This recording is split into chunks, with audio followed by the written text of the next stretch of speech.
Boy, my camera did not want to pop in. Hello. We're back. It's been a minute.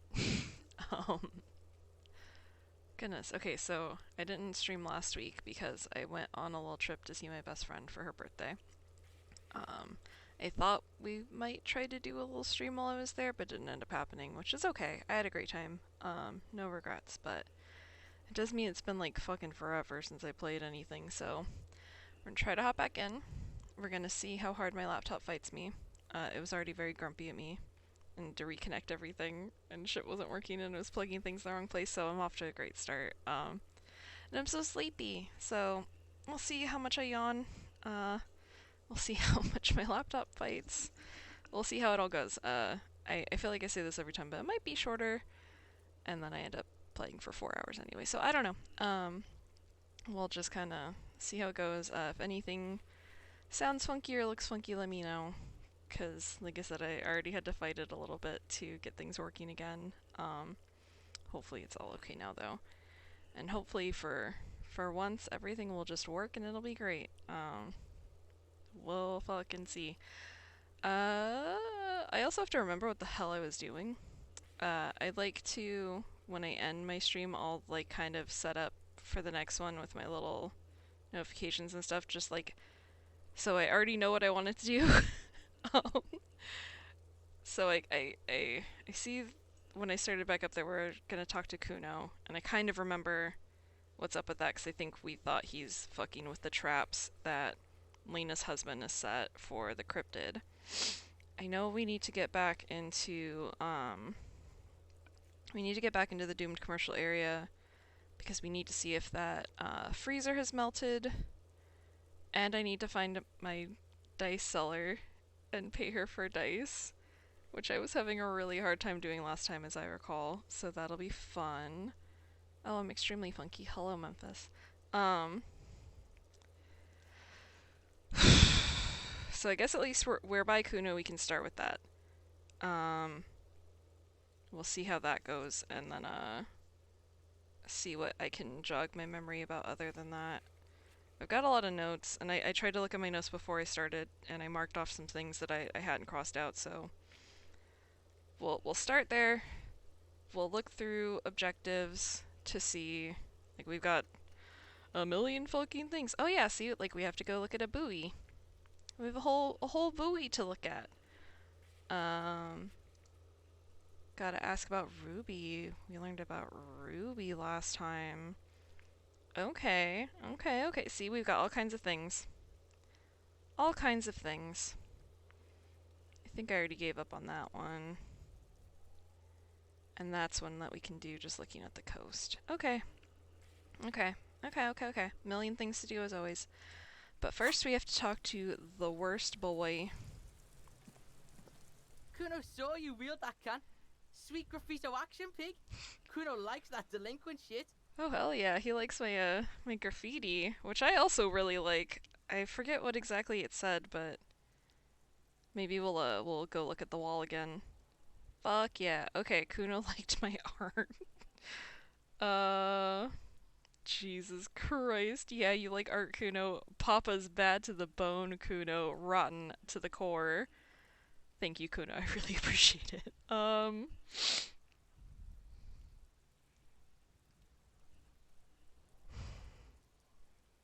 tempted to meet him where he is, but let's ask him if he likes art. Fuck no, art shit. Write in an imaginary notebook. Got it. Art's shit. That's right, pig. Shit. Oh god. Ooh, we can try the empathy again. Let's do that at the end. You wouldn't happen to know anything about any missing locusts? No, Kuno doesn't give a fuck about bugs. Wow. So he knows locusts are bugs. Wow, we really caught him here. Oh my god, I told you that shit is lame! That's what he just said. Shut up, see. Now they're gonna take you to lame prison! She sounds like she's about to cry, out of disappointment at Kuno's newfound lameness. Okay, what is this about? Deny everything, Kuno. You need to lawyer up. Kuno's not gonna say anything without his lawyer present. Okay. There's definitely something going on here. Remember his pig's head shack? You should check it out. Are we gonna find bugs? Hell yeah. Okay, well, we might as well try the empathy again. You were too pushy last time. Think this through. Try to really understand the psychological bond Kuno has with Kuno S. Okay, so what's the deal with Kuno S? Just look. While Kuno has no problem being near you, she always hides behind the fence, afraid for her life. Like she's done something very bad. Also, Kuno hasn't stopped talking to you, even enjoys it from time to time. When you talk to the other one, it's like talking to a cornered animal. She only hisses and says murder was the case that they gave her. All in all, Kuno respects madness. You cannot hope to outdo her on that front. You must win yourself a few minutes with him alone. Okay, all I remember is that I fucked this up really badly last time. I wish I remembered exactly how I fucked it up, but I don't. So let's it said I was too pushy last time. Let's take as much advice as we can get. Okay, interesting how.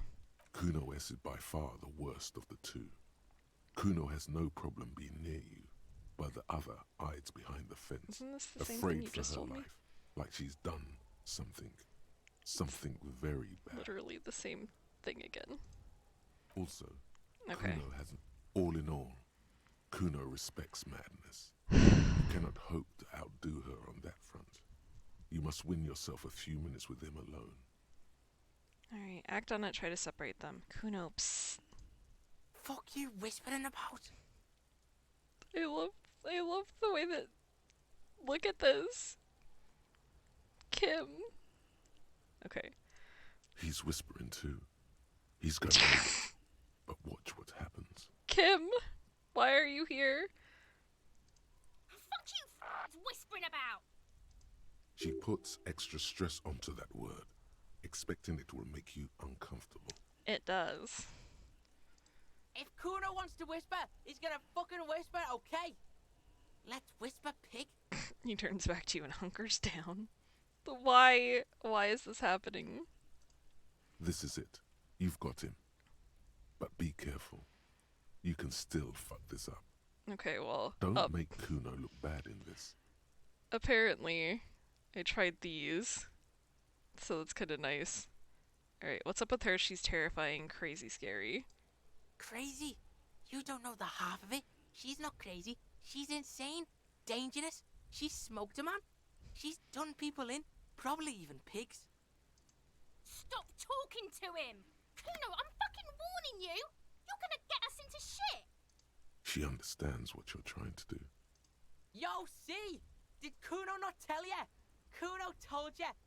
Kuno talks to whoever he wants. Talk, pig.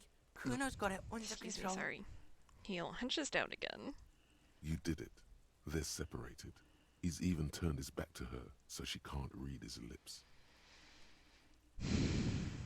Okay, so maybe that was all we had to do, right? I just had to say she was fucked up, but whatever. Whatever, it seems to be working. We can probably just run down these. What do you mean she smoked someone? Kuno means she killed someone. That's right. She's a killer. Like, actually a killer. His little green eyes are fixed on yours.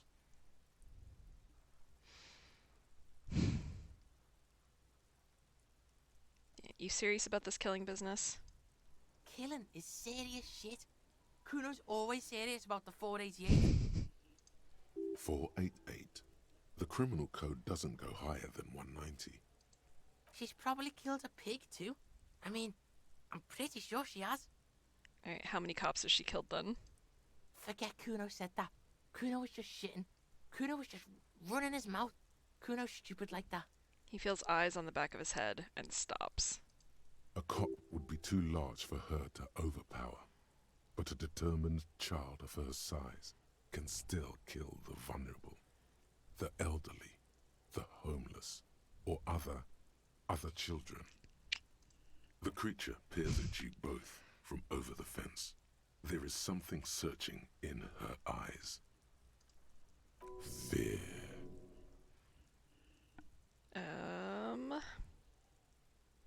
Alright, Kuno, do you think it's possible that she's killed other children? Kuno falls silent. He does not look at you when he replies.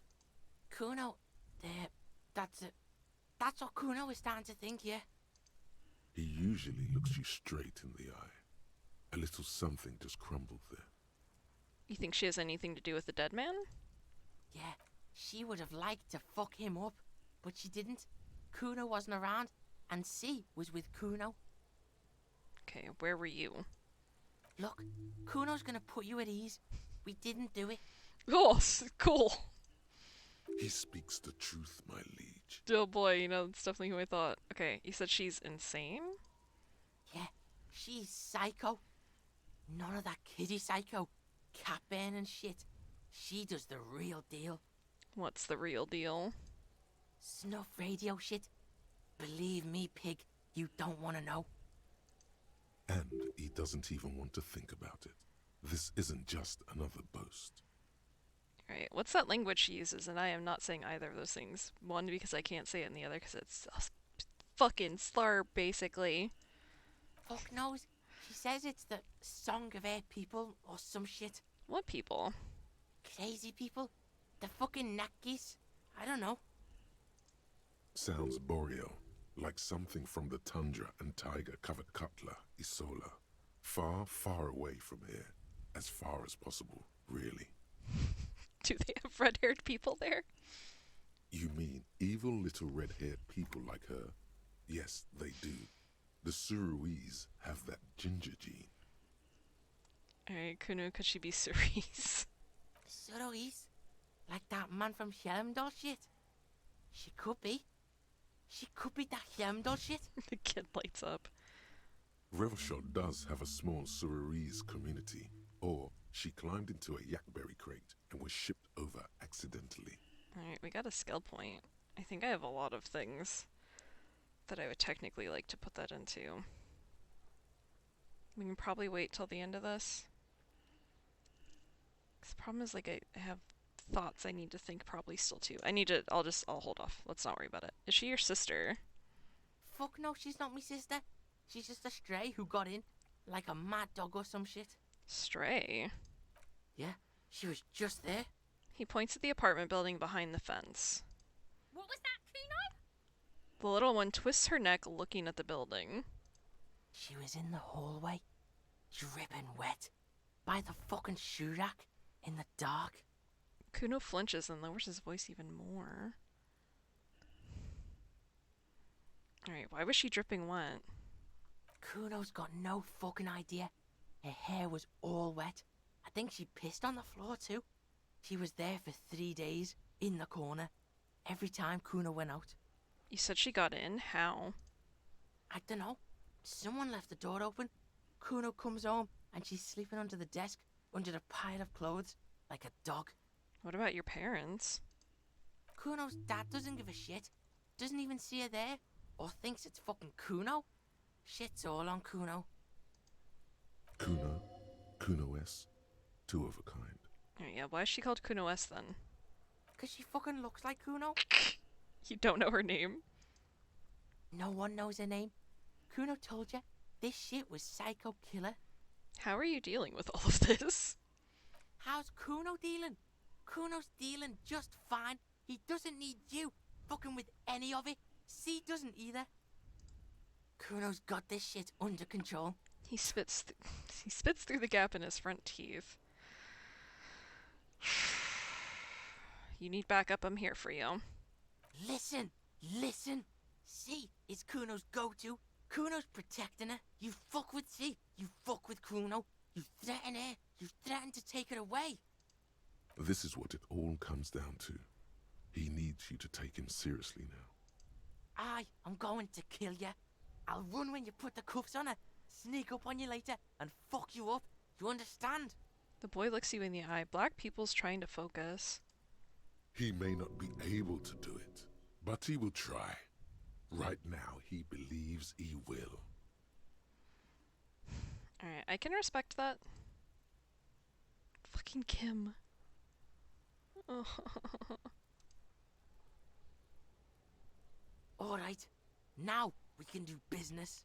He wipes the sweat off his brow. Alright, game is freaking out. Does not like anything anymore. Alright, business? Yeah, what do you want? Kuno can hook you up with... He starts no longer whispering. Oh, don't hook him up with shit, Kuno. See, relax. He respects the Kuno. Kuno made him respect the Kuno. You respect the Kuno, you get all kinds of shit. Boy, respecting Kuno has broken the game. Kuno's gonna get you hooked on illegal narcotics if you run a little errand for the Kuno. Get you hooked, pig. Get his hook in you. Then Kuno gonna get you hooking for more. Cash in big style. Pig hooker. Boy. That's right. Kuno's a candy store for pigs now. Get ready to be rewarded. He concludes, spreading his hands like a baker presenting a selection of freshly baked pastries. Kuno, yeah, speaking lightly. Jesus Christ. Well, we got him to trust us. I guess that's good. Oh, I do not have the money to buy those pants. I can't remember if the pants he had were even good. Jesus Christ. Alright, what was that about running you and I can't fucking talk. What was that about running you an errand and illegal narcotics, Kuno? Kuno gets it from his dad. Kuno and his dad are major suppliers. That's where Kuno gets his lightning on. Right, his eyes bulge, their veins reach out like tree branches. Problem is, Kuno and his dad had a little falling out. Now junkies clawing at Kuno's door. Streets going mad. Kuno's gotta throw his dirty popo man at it. Okay, okay. Dirty popo man is you. In there is Kuno's violent dad on steroids. Kuno's dad does steroids and speed. If you can take him, you can have half of the speed. God, who is your dad, Kuno? Kuno's dad is a fucking monster. He's the most violent man in Revachol. He doesn't give a shit about a single thing. He drinks too. Oh boy. Are you sure you can take on the most violent man in Revachol? In your condition? I am in no way sure. How much material are we talking about? Like half. He says very confidently. Half of what? A baggie, but like in this vial. That's half a gram, sir. Half a gram. Yeah, half a G. Want it or not? It's not very much material at all. Fuck you talking about half a G? This shit is giant grade A shit. So clean you can barely see it. Oh boy. You can barely see it because there's barely any. Alright. I've made up my mind, Kuno, and this is what's gonna happen. Okay, Kuno's listening.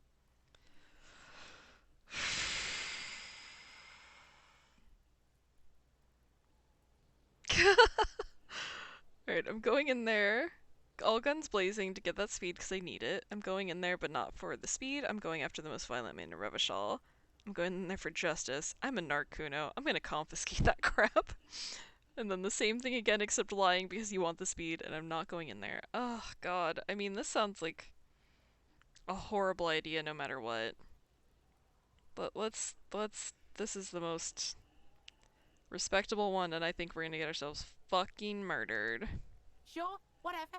If you survive, make sure to bring that shit back to Kuno. Kuno's almost out. You wouldn't like the Kuno when he's out. I don't like the Kuno right now. Just get in the apartment building. Kuno knows you already fucked your way in. Kuno knows everything. He aggressively points at his eyes. Go to room 12, first floor, and kick down the door. Police violence style. Kuno style. And then it's action time. You're locked in the room with violent fuckheads. We're gonna die. That's it. Next time Kuno sees you, you better have his shit. We're gonna fucking die. What the hell are you signing us up for here? Kim is like, are you fucking joking? Oh my god. I'm gonna kill Kuno's dad. I'm a bad addict cop and I'm gonna get my fix. Or, come on, Kim. Obviously, I'm not gonna take it. We need to get drugs away from a minor. Okay then. He concedes. Oh god. Kuno doesn't fucking care. Okay, thanks, Kuno. Need to go back to his little lair, apparently. Fuck. Oh, I'm literally just fucking carrying around this shit. Hang on.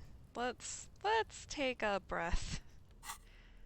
I don't need to be carrying this. Okay, perfect, beautiful, wonderful. Why is everything arranged so weird?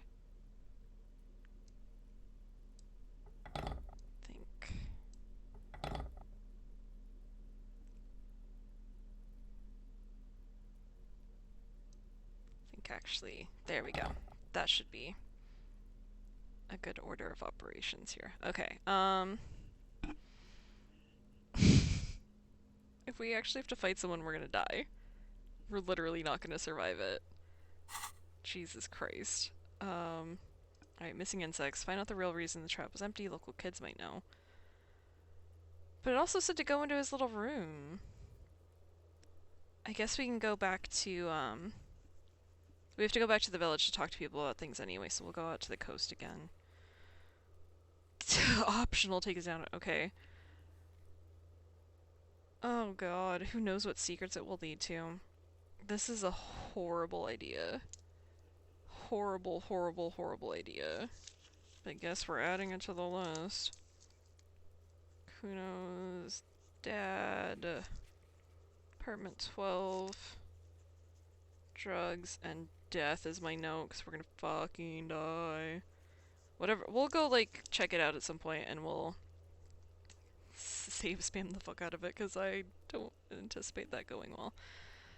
Okay, and then we have a skill point. So do I want to open up another thought bubble or just level something up is the question.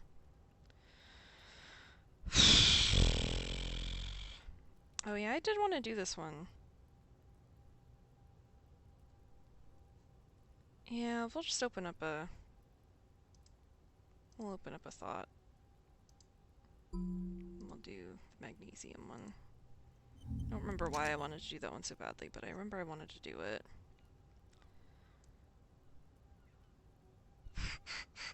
Because it's maximum mag. Okay.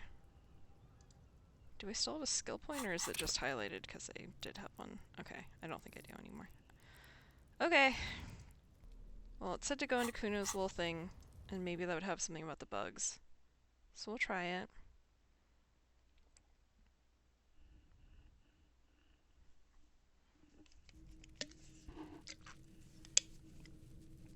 Okay. Nothing. Okay, I guess that's new. It's crawling with locusts in here! All around you, the hisses and chirps of locusts fill the musky air. The earthen floor of the shack has been shaped into mounds of mud, dotted with little holes for windows. Cute. Like skyscrapers, spires of dirt and sand rising. Accommodations for their insectoid inhabitants. This little bug house healed my morale. Also, my health is down once. Let's fix that. Maybe I should buy some more health, too. Well, detective, it appears you've solved the case. He's such an asshole. The lieutenant looks around and writes something in his notebook and turns to you. Of the locusts. For the missing locust case, which is a sub-case of the imaginary insect case. So at least that's going well. Stop being so sarcastic, Kim. Oh, I'm not being sarcastic at all. We are making real progress here. You were such a bitch, Kim. When someone says they're not being sarcastic, it's usually a good sign that they're being very sarcastic. Wow, I had no idea. Oh god. You think the Enceladian phasmid is nearby? If anything, the presence of the locust points to the opposite. The phasmid did not take the bait from the traps. It was Kuno. The phasmid doesn't exist. But what do I know? Nothing. Because you're a non-believer with no whimsy in your life. Use your powers of deduction. You knew the magic bug was nowhere near here. The phasmid is impairing your judgment. Oh my god, shut up. We should talk to Kuno about this, get him to stop. I'll let you handle the Kuno side of things. You are doing just fine.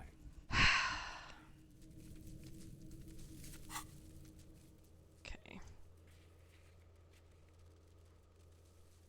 Oh, so did we just get lucky knowing that we should go in here? Maybe. Okay. I don't think there's anything else new then. We'll go bother Kuno again, and then... I think I want to try to get back into the doomed commercial area. I think that's a move to make. Well, what's that? Oh, that might just be the department, actually.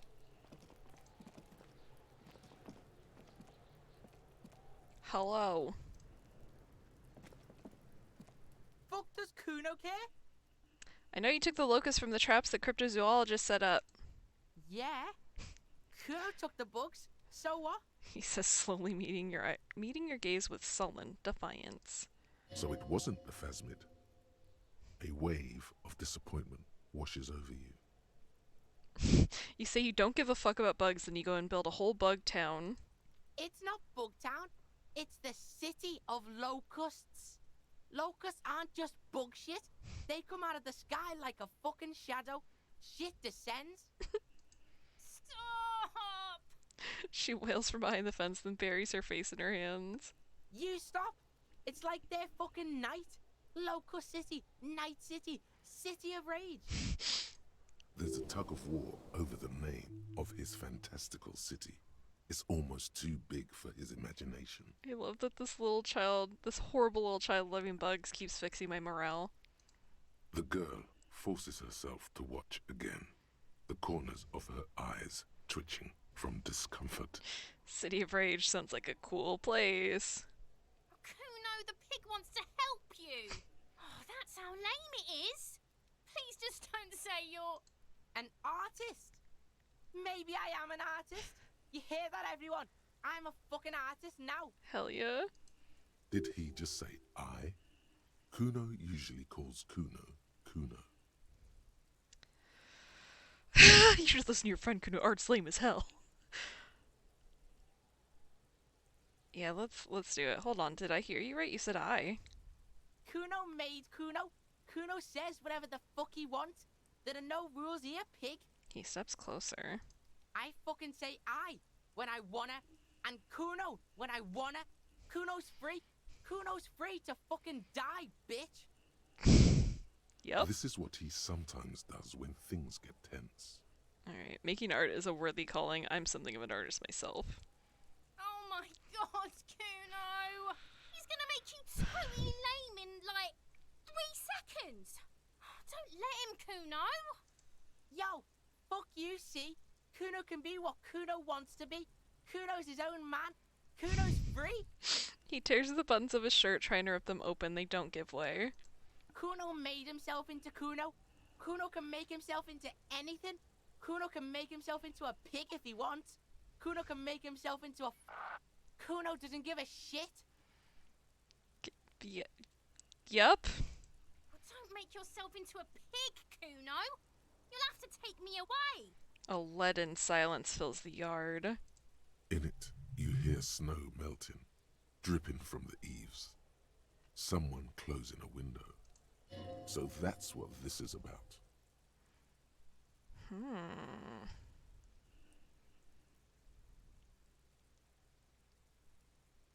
gonna say nothing. Without a word, she disappears entirely behind the fence. For once, the boy is lost for words. He turns completely red now, with splotches of white beginning to appear across his face. Use this momentary confusion to take control of the situation. I don't know about that. You got him. Now convince him to leave the cryptozoologist's traps alone.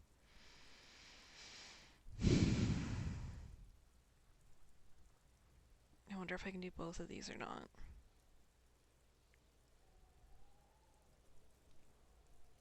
Because I wanna know all of these things. I mean, I want to tell him to leave shit alone, and I also want to know all of these things.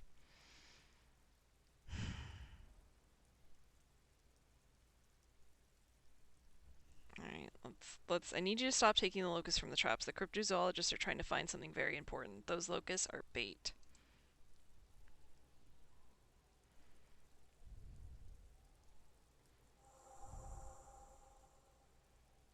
I don't give a shit. I don't need the locusts anyway. Shit is all lame now. C was right. He runs towards the fence. The girl's face appears again, above the fence, just long enough to make eye contact with Kuno. I have to ask, what does the City of Locusts mean? It don't mean anything. It's shit. Kuno just likes to focus. Kuno likes to concentrate on shit. Build shit when he's zipping hard. Fuck. He turns his burning face up to the falling rain. Pig, you really shouldn't have fucked with Kuno City. Now it's all fucking lame. Ah! What's gonna happen to the locusts? Kuno's gonna let the fucking locusts die. God damn it. Okay, now that's settled, I'd better be off. The fuck are they trying to catch anyway? With the traps? The Insulidian Phasmid. Hmm. He mutters to himself. He recognizes the name. Wait, you know what the Insulidian Phasmid is? Bitches think Kuno doesn't know shit. The fuck out of here. Kuno's tired of this shit. There's silence between the two children. They're not saying anything to each other, nor looking in each other's direction. This bitch knows about cryptids? Wow. Kuno's promised to stop or report your findings to the cryptozoologists. Okay. I feel like that went badly, but I also don't know how to have possibly made it better. I'll go talk to Lena and her husband real quick. Jesus Christ. And then I have to figure out how the fuck to get back to the dice maker. I got so lost last time, I don't know what I was doing wrong.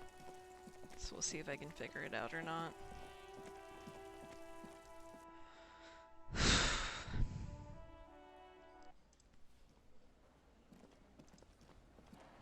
Hey, hello. Hello, officer. I think I almost have it. A new trap design, that is. I know you're skeptical, but I have a good feeling about this. I had a chat with this kid Kuno. He promised to stop stealing the locusts. So it was just a child.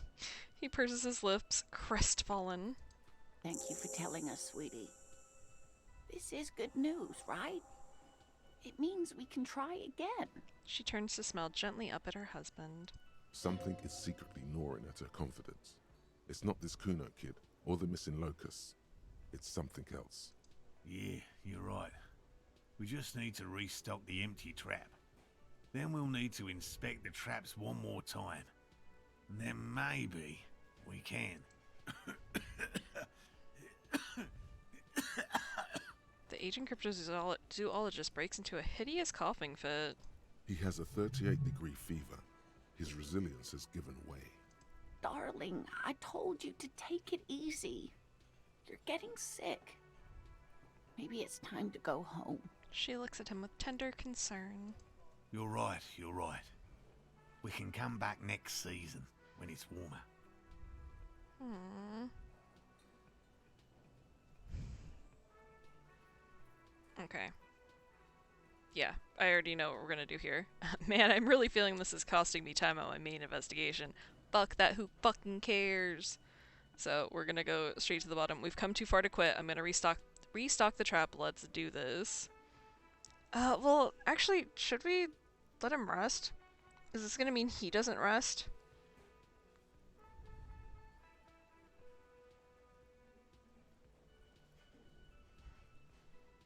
Like, if I help him, he's gonna rest, right? If I help him, I'm not killing this man. Okay, we've come too far to quit. I'm gonna restock the trap. Let's do this, except enthusiastically. We are getting really carried away with this, aren't we? Fine. It's better than having these people get pneumonia on the coast. But after this... He makes a show of suppressing a sigh. Really? It's too much, officer. He starts coughing again. What Morel means is we're grateful for your help. She nods to her husband. Here's a fresh batch of locusts. They should slide right down the funnel. And thank you again. We will definitely mention you Should this lead to a discovery? I'm not talking co-discovery, of course, but... Wow. Co-discovery. You'd be famous. You'd show them all. This does tingle the pleasure center. He said not co-discovery. This would show them all. We need to get you on that list of discoverers. No question about that. Oh my god. Alright, thanks! We gotta go back to the coast anyway, so it won't matter. It's something important. God, I just have a bunch of locusts now. Where are they at? Box with locusts! Cardboard box with several rows of little holes in the lid. Though at first glance the box seems perfectly ordinary, upon closer examination it's obvious that it has been prepared with great care. Right. I think it completed the actually talking to Kuno. Yeah. First restock the trap you left empty. The trick is to remember which one it was. Yeah, we're just gonna wander around and find all of them. Cause boy, I think it actually was the one closest to the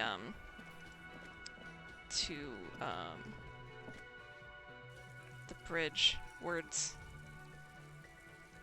Bridge doesn't really feel like the right word either. Actually, can we fast travel?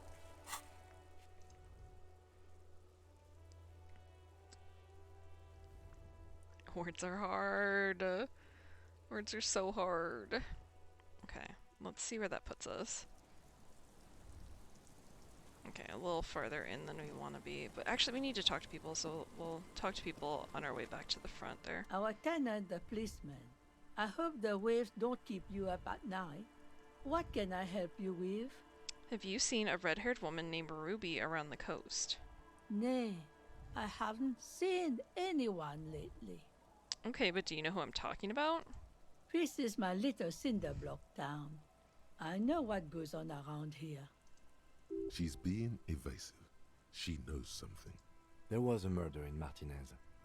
She might be a suspect. We would appreciate your help.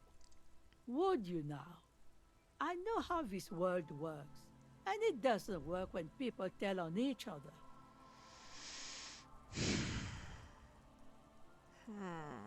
Alright, you know something, we're here to help. This is like when that man locked himself in the woodshed. We just need to help her come out.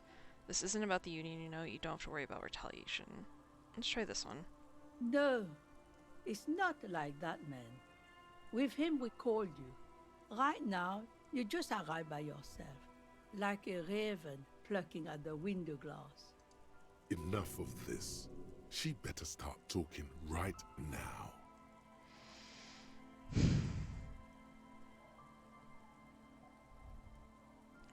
We're obviously not going to yell at this lady, but I don't know which of the two here. Do the middle. I see you know something, but you've decided not to tell us. There's not much to tell. People come and go. Now, was there something else? I see, ma'am. I hope you don't mind if we look around anyway. You should look around your shack. Maybe she's rented it out to others too. Okay. Can I go in here without it making Kim leave me? Okay, good. That looks suspicious.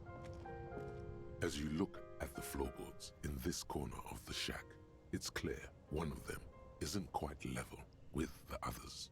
The edge of a floorboard next to it looks scratched. Move the board aside. Hollow space underneath the floorboards is dark and damp. You can barely make out the mixture of sand and sawdust below. Oh, I don't want to stick my hand in there. Yeah, what's in here? Nothing particular catches your eye. Looks like more reeds. There might be something hidden inside the sand, though. Something bad. Someone's night thoughts. A last resort. A bad idea. Someone's night thoughts. Alright, search through the sand and sawdust. You stick your hand in and start combing through the sand. Dry, not like outside. Fine dust. And then, something hard wrapped in paper. A small cylindrical object. You pull it out. A bullet. Excuse me? A 9mm bullet, to be exact. fit for all muzzleloaders of that caliber. A bullet. Interesting. The floorboard doesn't care, but maybe the washerwoman does. You have enough to confront her with. Holding the bullet, you get the feeling this isn't ammunition against you. It's for herself. Okay, is there anything else? No.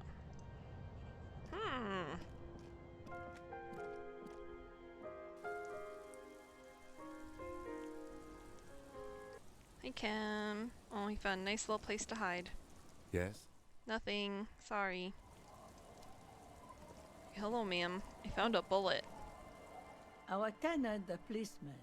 I hope the waves don't keep you up at night. What can I help you with? Why was there a bullet under the floorboards of your shack? Damn that girl. She murmurs softly. And without anger, a long and harsh life has taught her not to buckle under pressure. A bullet? The lieutenant turns to you and gives you a little nod, then turns to the washerwoman. You didn't put it there, did you? She did. Gone and hid things in there? She's usually a good tenant, and not a stupid one either. You rented the room to her? Yes, I let my room to that Ruby girl. Alright, she speaks slowly, wringing out a rag after a long silence. Her hands move into the water bucket. Some water sloshes over the edge. As I've done before when she's been in trouble or just looking for solitude. I've made it clear. We welcome all kinds of people here. When was this? She came last Friday, left on Monday in a hurry. What has she gotten herself into? Her That girl. talking too soon. Her wrinkled hand needs a blue rag into the water. She seems genuinely worried about her previous tenant. She's seen her hiding out from trouble before, but this seems different. That's for the police to find out. Right there. Please answer each question to the best of your ability. I'm sure we have a few. Alright, you said she left on Monday? Yes, early with the dogs, around 8 o'clock, I think. The dogs? She probably heard the lieutenant's Kanema drive by, and it woke her up, just like it did you. Kim, she must have heard your Kanema. Yes. That is a downside of having a 130 kilowatt engine. It lets the bad guys know when you are coming. His voice is tinged with pride. Is the room exactly as she left it? I cleaned it, like I always do. Was there anything else in there? No, Okay, what is she like, Ruby? she's good company. Knows how to talk to an old woman. At my age, you don't get a lot of quality conversation. So I really appreciate that about her. Did she talk to you much during her last stay? No, she was mostly silent this time. Kept to herself. What do you mean? She tried not to let it show, but I could tell she hadn't come to fish. Usually she likes to cast a few lines, but this time she mostly stayed in her room. Why do you think she left the bullet there? How would I know? She's a gruff one, but not violent. She doesn't go around toting a gun. She looks back towards her shack, thinking. You could ask her about your hunch, that it was a desperate measure. See if she thinks Ruby fits the bill. I have a possible explanation in my mind. Aye, do tell. A seagull flies overhead, obviously a bad omen. Alright, it's an exit plan. Exit from what? This. The lieutenant stops writing for a moment. He looks at you, then at the old woman. No, she's a fighter. She tilts her head to the side, looking at you, deep in thought. I heard she was a heavy drinker with anger issues. You ever witnessed that kind of behavior? Nothing of the sort. Sure, she was no stranger to the bottle. She fit in that way. But I only knew her to have a beer on the beach while watching the sunset. She isn't what you'd call a drunk. Even offered me some from time to time. Said it was part of the communal life. But I never saw her lose control of herself, the way some people do. Some people. Alright, where did she go? I don't know. Further up the coast. She tried to leave quietly, but the hinges on that door screeched like a cat in heat. Woke me up. I heard her rushing in those heavy boots, heading up north. It's a peninsula. She might be trapped. You'll never find her, you know. She knows the coast like the back of her hand. You only just arrived. Her tone is without malice. I wouldn't worry about that, man. We are persistent. Okay, further up the coast we go then. But that place is huge. She's a needle in a haystack. Wipe your brow. Man, I was really hoping she'd be hiding in this village. Are you sure she didn't go somewhere more pleasant and less wet? Yes, it's going to be too much work for you to find her. Better for you to stay here. Get a nice cozy fire going in the heater. The felled electric mural. You feel like you should go look at it again. Step closer this time. Boy, okay. I think it wouldn't let. I think my something wasn't good enough. Felled electric mural. If you say so, Inland Empire. I'd have a few more questions. Possibly. Let's see if it just seems to What again. more do you want to know about that poor girl? Nothing. Yes, let's hear those other questions. Alright. I'm off. One Thank you. thing, officer. If you do find her, please go easy on her.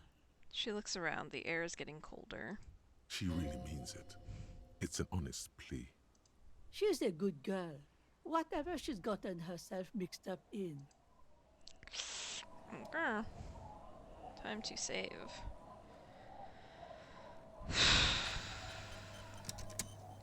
Alright. Ask about Ruby. Alright, so we just need to go up the coast now. We found the right person to ask, apparently. Okay. Trap. I think it, like I said, I think it was, the one that was closest to the entrance bridge thingy. So maybe we can figure that out, we'll see. I don't know where I am. You have to know that I have no sense of direction by now. I think this is the right way, though. Approximately.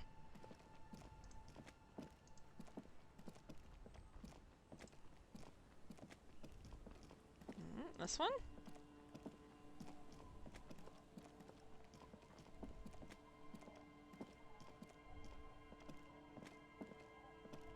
The trap stands empty amongst the reeds, Hell yeah, hell yeah. powdered with snow. No insect sounds or movement around. Only the reeds melancholy rustling. This was the one. Fantastic. The lieutenant looks at the familiar contraption and shrugs. Release the locust in the empty trap. The locusts, dazed from being transported, slowly begin to acclimate to their new surroundings. They're not really going to get the chance to get comfortable here. Good. Now that's done. When do you think we will return to our impending apocalypse of a murder investigation? Don't answer that. It was a rhetorical question. He doesn't want to, but if there is one more cryptozoological runaround, he must force the investigation back on track. Okay. Okay. Sorry to cut you off, narrator, sir. Heck. I mean, what else would we do? Report to Lena. Okay.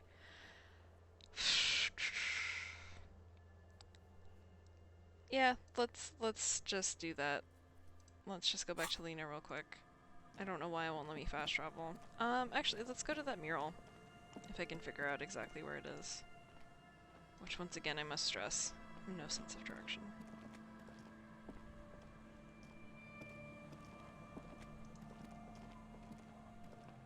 At least while we're here. Don't know if there's actually anything else to do up here besides that, at least at the exact minute.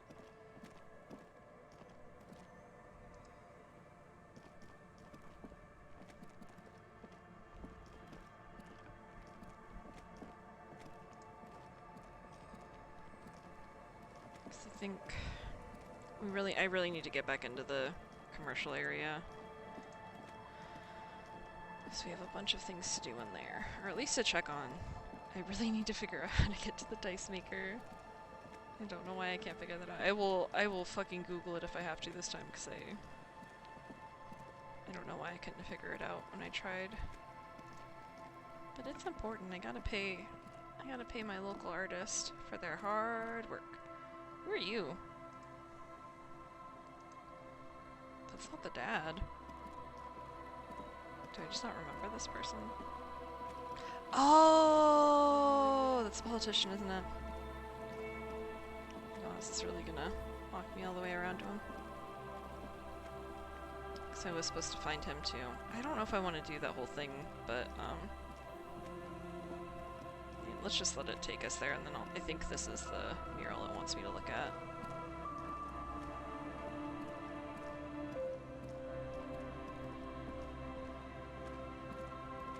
Fucking politician.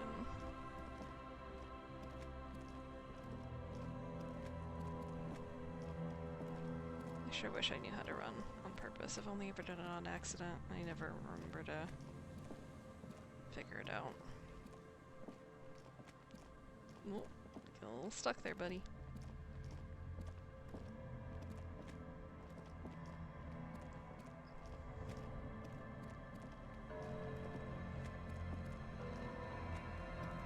Finally. As you approach, the man turns and greets you with a polite wave. Hello, Sunday friend. We're finally seeing the Sunday friend on a Sunday.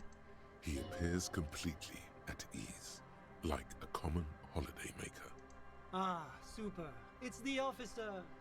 I was not expecting to run into you again, but things have a funny way of turning out, no? What brings you down to the scenic Martinez coast? Alright, actually I was wondering what you're doing out here. Well, that's très simple. I was visiting the fishing village just north of here. They have applied for a series of microloans to revitalize the old market, and well, I wished to see the situation firsthand. And then, well, I had some extra time on my hands, so I decided to stroll down here. It's quite peaceful, isn't it? Do you see all the bullet holes in that wall over there? Ah? Is that what those pockmarks are? I might have guessed. Fascinating how much history is contained right here, if only one knows where to look for it. You feel like there's something you could say here, if only you really knew what was going on. I didn't, I should have looked at that wall first, I guess. Fuck. Alright, actually there was something else I wanted to ask you about. Ah bon? I'm all ears, officer. I don't know if I want to do this. Let's Already give it a leaving? second. À tout à l'heure, officer. Okay, let's see if we can look at the wall. I don't remember what thing I had to up for it. Because there was something about, like, you could figure something out. I'm like, what? What could I possibly figure out?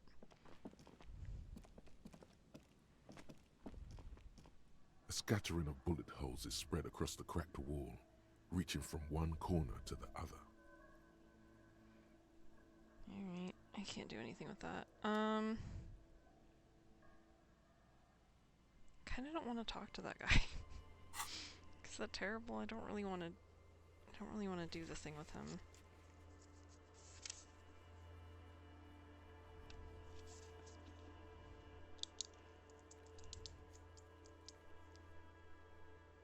Okay, let's just make a note of visual calculus. Oh, hang on.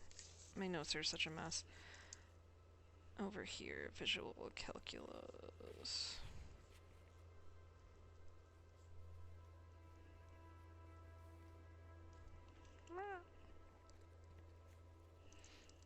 Okay, and then we'll go to that other mural that we were actually looking for. I don't know, just the whole committee thing, I feel like I didn't actually really want to do it, but...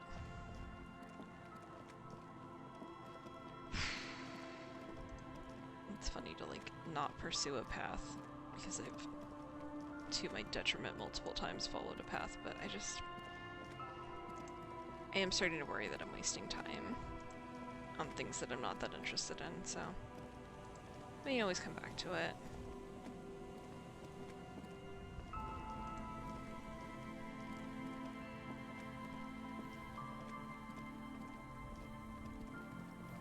So I'm trying to think about the ruby thing. There's like one other thing that I couldn't get into down here that maybe she could be at if this doesn't pan out, but I don't think I had the skills for it.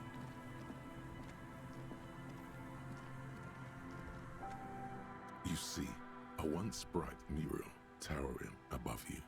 The signage has peeled off over the years, but you can still make out Feld Electrical R&D. A slogan used to intertwine with the loops a long time ago. Now, only a shadow of peeled letters remains. It says, "Tomorrow is just a whisper away." Step closer. Above the mural, a collapsed roof, broken windows set in walls that are cracking and will soon also fall, and the coastal breeze rustling and sighing in the remains of the edifice. Feld Electrical. How ironic. All these dark rooms. A lot of healed morale this run. Feld Electrical. You only know them as a small company that makes ink cartridges. Looks like they used to be big. There's something in the wind. Sometimes the only way to go forward is to fail first. Could Ruby be in there? In there? She could. Or she could be in the identical room over there. Or in that boat shack. In that church tower, maybe. Oh my god. Why single out this one building?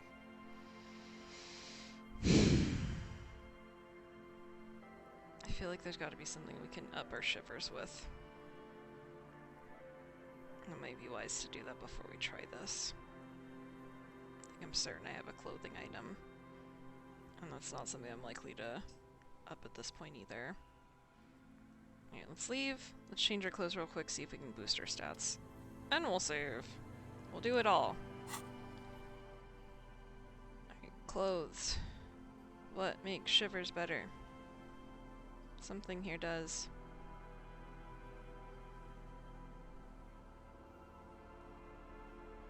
I feel like it's gonna be a jacket, but... Yeah. Shiver jacket. Do you have anything else?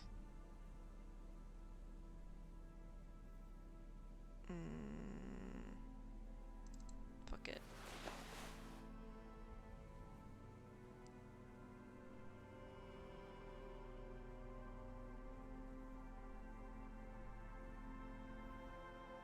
Okay.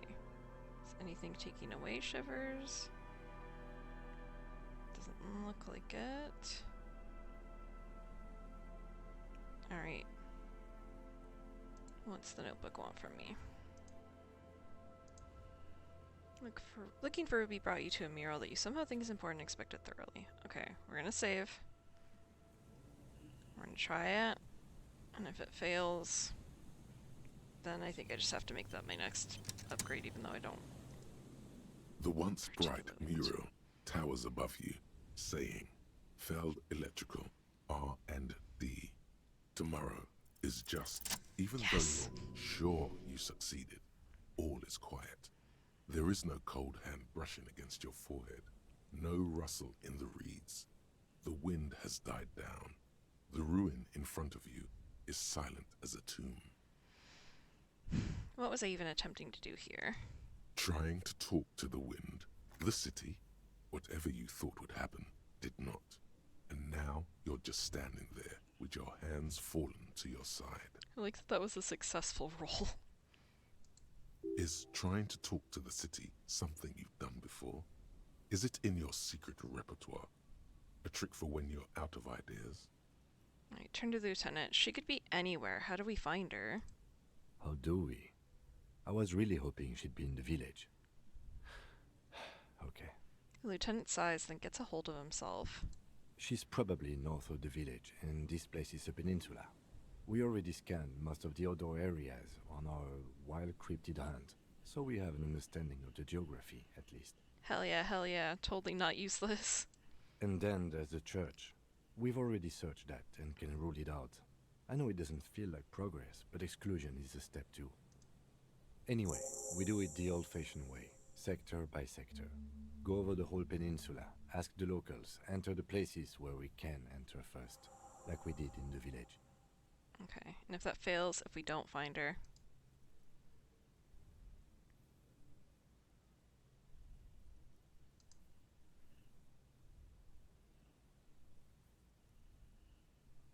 Then, if we're desperate, we can look where we can't enter. Bunkers, storm drainage, displays. I'm sure it won't come to that. He looks behind him at the dark red box crumbling across the chasm. Walk the coast, the old boardwalk, the reeds. You can always come back here and talk to the wind again. Look where it already got you. Buckle up and raise your collar. This search is going to be wet and cold. Okay, so presumably if we walk around, we'll find some things that'll help us.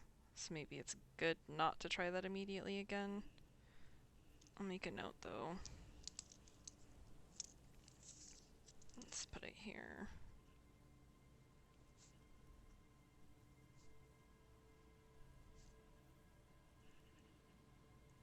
Okay, I think I'm gonna save and take a quick break also. So we'll leave it for now. I can explore some more. And then, yeah, I really gotta get into the... really gotta get back on track here.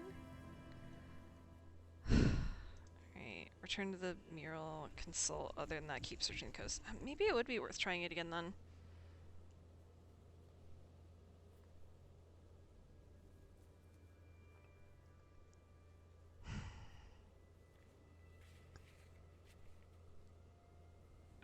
Maybe it would be worth trying it again just since we have the option.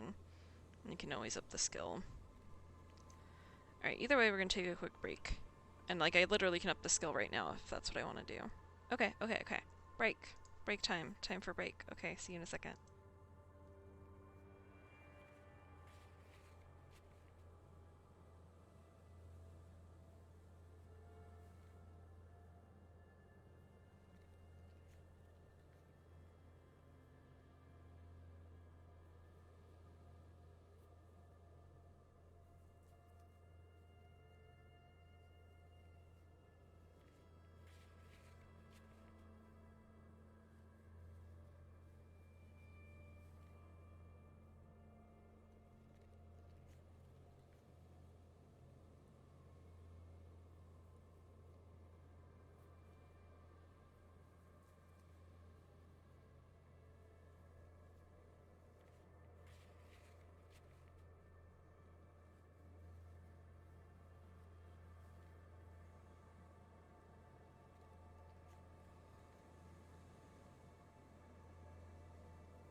go again.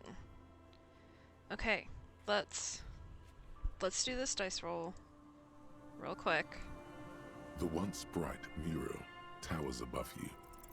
A breeze, like a quiet sigh, moves over you. The cool air breaks across your body. It brings the salt of the sea into your lungs. Go to the children of the big sea. The hell was that? The wind rushes away, leaving you where you were, on the rotting boards of the felled building. Officer, are you okay? It looked like we lost you for a second. Did I have a seizure again? Oh, the wind told me to talk to children. Let's roll. Okay, when you're ready, officer. Lieutenant looks down the coast towards the shacks. Okay, let's go talk to kids, and then we'll try it again. Like, I have a skill point, we'll hold on to the skill point. And maybe we'll try it.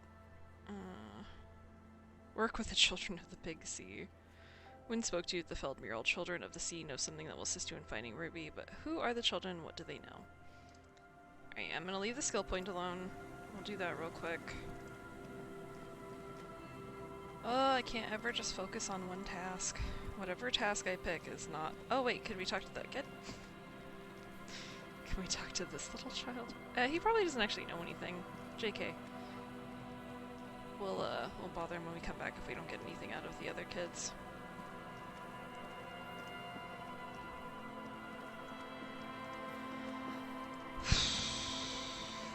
I think this should be the right way. Find out.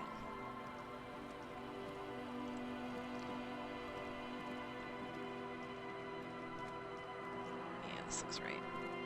Let's bother the girl in here, and then those other two kids should be right there. Every once in a while my sense of direction isn't the absolute worst.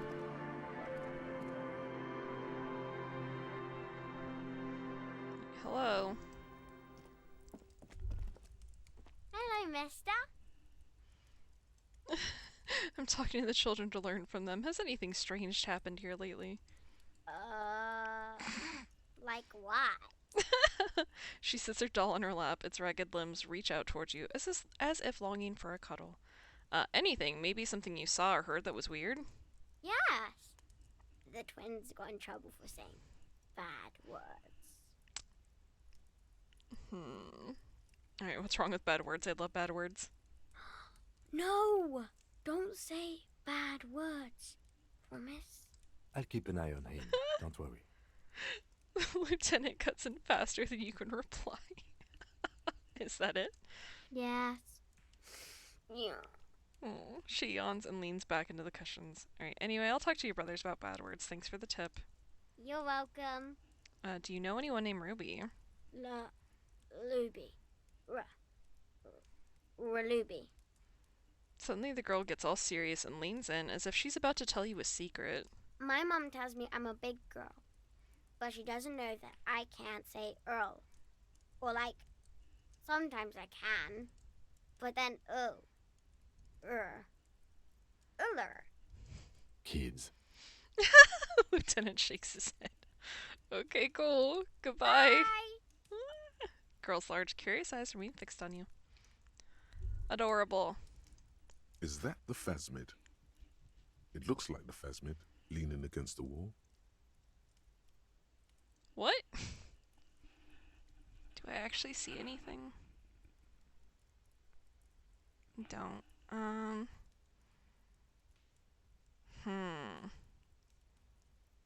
We're gonna scare this child. Let's do the sneak, even though I don't think either of these is gonna work. It's not the phasmid. It's not even organic. It's a fire iron. How disappointing. I can't believe it. Of course that wasn't the phasmid. It's way too big. That's what I get for trying to be a scientist instead of a cop. I mean, I'm not even a good cop. I'll do the second one. Don't be too hard on yourself. You couldn't have known that for sure. And besides, finding this phasmid is your special destiny. You can feel it. Okay, give the dream of discovering the Insulidian phasmid a rest for now. Goofy. Alright, let's go talk to more children.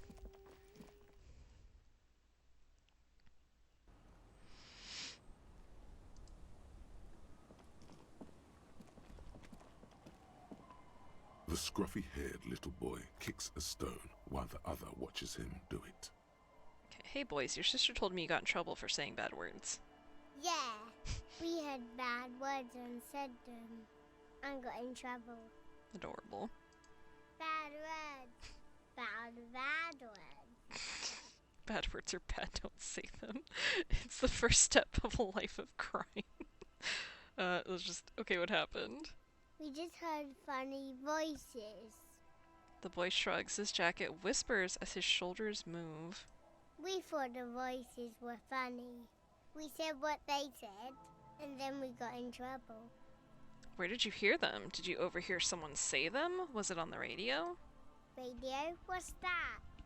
We just heard them in our head. What do you mean heard them in your head? You know, I heard people talking, except just in my head. What's wrong with these children? Okay, what did you hear? It was like, it is time at last. My nasty speed reeks. Our brother man is about to grow up. DJ Flatios, Big Boy Daniel Single is here. Buckle up, cause this is the fastest track that you're ever gonna hear. God. Turn up the volume. Blow those speakers out. Now here's... No. Don't say bad words, stupid. A word when you're done. A lieutenant clears his throat. His eyes are wider than usual. The boy draws a jagged rock across the ground. It leaves a white scratch. That was really cute, actually. Where's the Disco Elysium samples and songs? Pull that right now. Kids, have you seen any bad people around? What bad people? One of the twins looks up, his mouth slightly open. Come on, game. I don't think questioning 4-year-olds without their parents present is gonna crack the case. How dare you, Kim? Then we're definitely... Is Lily your sister? Point to the house. Yes. Yes? Yes. That's it? You're being laconic about it? It doesn't look like he knows what that means. And I don't want to say they're stupid. Bye, kids. Can we talk to The the other one? scruffy-haired little boy kicks... No. Okay. Yes, Kim? Detective, about what the twins had to say. I believe they heard something. And given the poverty of this part of town, I don't know how they could have heard the radio. I don't know how they heard it, but I know the station they imitated. So they must have heard it somehow. What channel was it? Speed Freaks FM. Speed Freaks FM, huh? Yeah, local station, known for its kinetic music and aggressive style. Sounds a bit rough for me. I like tenderness in my radio, I think. Yeah, anyway. Weird as it is, the situation is not connected to the murder. This isn't our business. It's a mystery, though. Mysteries are our business. Yes. Mysteries like who killed the hanged man are our business, not this. Besides, maybe it was just a radio they overheard. They might not be old enough to know the difference.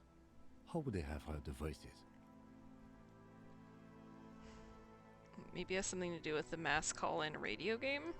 That doesn't seem likely to me. Let's at least rule out radios before continuing. Maybe the twins didn't know it was a radio they were hearing. The washerwoman seems to know everything that happens here. Let's ask if she heard anything before moving on. After you. Alright. Magnesium-based life form. We tell them, hell no. You're about to become a magnesium-based life form. The age of the primitive carbon man is done. No longer must mankind rely on slow-working background radiation to take us further into our genetic destiny. This is the era of guided evolution, and magnesium is the key. You are the first of your species. The next step in human evolution. An advanced magnesium proto-man who mags it up drinks it down, and sniffs it sideways. Alright, what did I get out of that? +2 volition, -1 logic. Magnesium receptacle glands. Oh boy. Okay. I can't believe I lost a logic. It's terrible. We'll leave it alone though.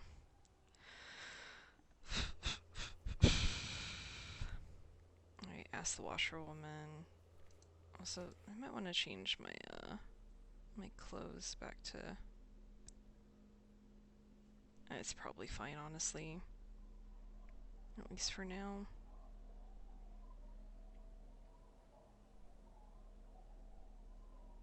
What else did I change?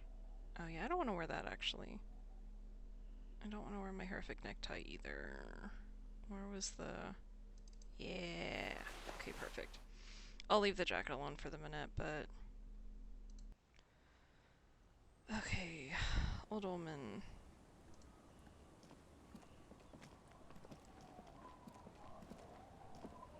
Our tenant, the policeman. I hope the waves don't keep you up at night. What can I help you with? Have you heard a radio on the coast in the last week or so? A radio? Ah, no. We play no radio here. There's one in the shack, but it's never used. Are you sure you didn't hear any radio playing? Visitors know every sound that belongs to this coast. I would know if I heard anything different. Any idea how the twins could have heard Speed Freaks FM? Was that the nonsense we were spouting? Pah! She shakes her head. No, I have no idea where they heard it. They've been in earshot all week, and no radio. We good, Kim? Let's just get it out of the way as fast as we can. Contact dispatch from my kinema and ask them to connect you to the station. Maybe they can shed some light on this. Weird. I'm ready when you are. Thank you, ma'am. Anything else? Okay. I don't know what to do with that. Call Speed Freaks from the Lieutenant's kinema. Okay.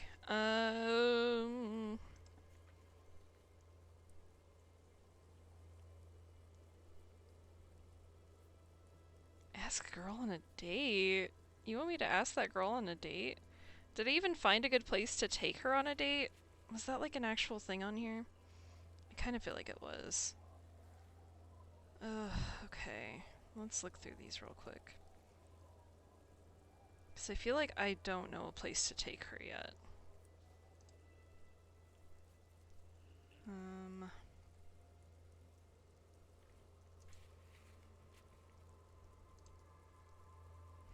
Okay, maybe you can go talk to her again real quick. If it's calling that an option. Because I don't think we can do much else in the church. I need to get back to the doomed commercial area. Broken fucking record, but that is one of the things I need to do here. Where was that lady? I feel like this is the wrong way for her. I feel like I gotta go back the other way for her. So I just don't know. We could up the skill and do that dice roll again. I could put the stupid jacket back on. But then we're kind of shit out of luck because I only have so many opportunities to do that. What's this bucket?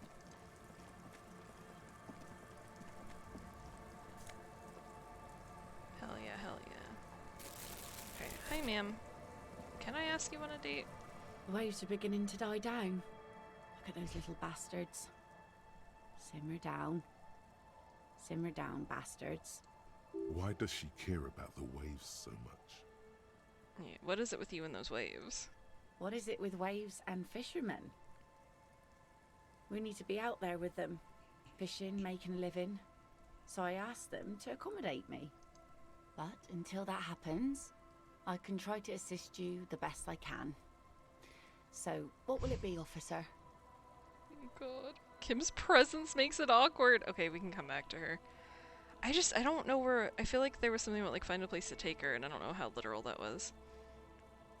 Oh, I don't know if we should tell her that. Alright, I'm looking for someone else actually. Oh? Who? I'm looking for a suspect who might have stayed in this neighborhood. Okay. When did this person stay here? Very recently, over the past few days, she might have arrived on Friday. Oh. I've been out on the sea for most of the past week. The weather's been good for fishing, so I usually start at 4 in the morning. Really? Yes, that's the optimal time. Got to make the most of the calm. I've been sleeping like a corpse after. The sea really takes its toll. Now I'm just waiting for the wind to settle to get out there again. Sorry I couldn't help you out. Maybe I can help you find someone else. That's it, I'm not looking for anyone else right now. Really?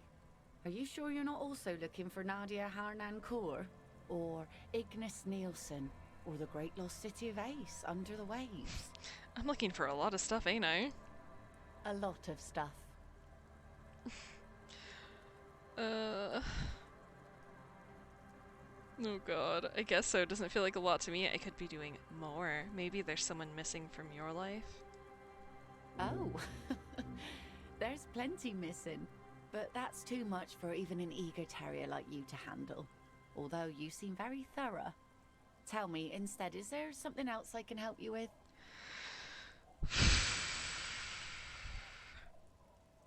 I'm not sure I should tell her about my car. Let's save and see how badly it goes if I tell her about my car. Also, what did I get in my bag? Other than the recyclables. Yeah, nothing. Weird. Okay, what thought did I gain from that? Searchlight division. Right, missing persons cases just really get to you. It's hard watching people worry about their loved ones, the little nervous movements, the dark rings around their eyes from sleepless nights, and even if there are no loved ones waiting, you like to have all your ducks in a row, and it really bothers you when your whole entire people aren't accounted for. When whole entire people aren't accounted for. Interesting. Interesting I got that from her. Okay.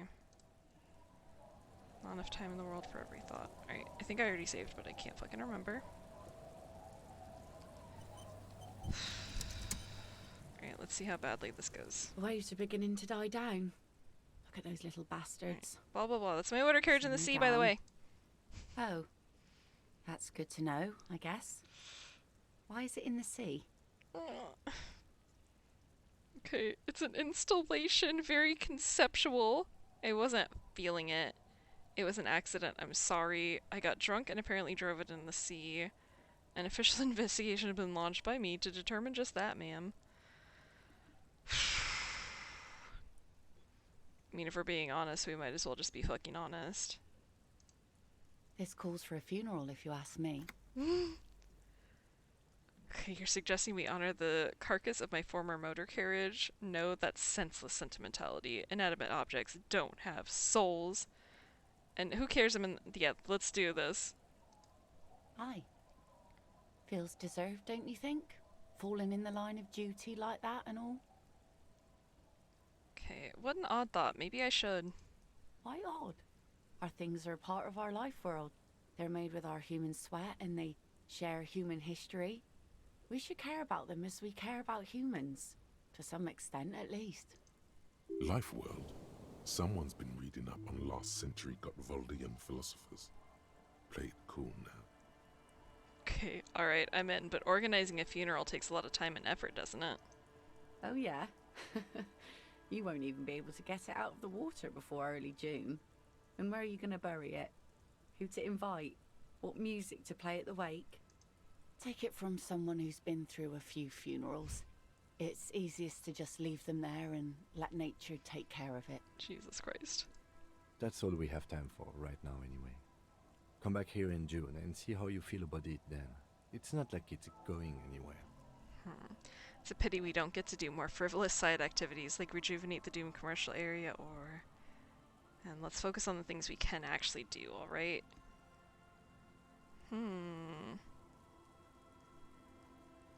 Yeah, I guess. Absolutely. Things like what, for example? Like, go on a fucking date. Okay. We'll come back to that. I literally already forgot what the status that I needed was for it. Suggestion, I think it was. Suggestion for date.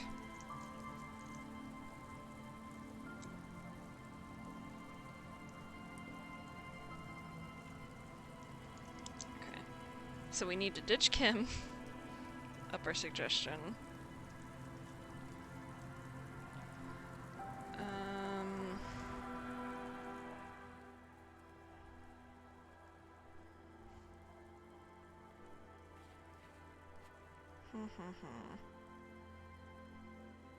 So we could do the shivers thing before we go back over there.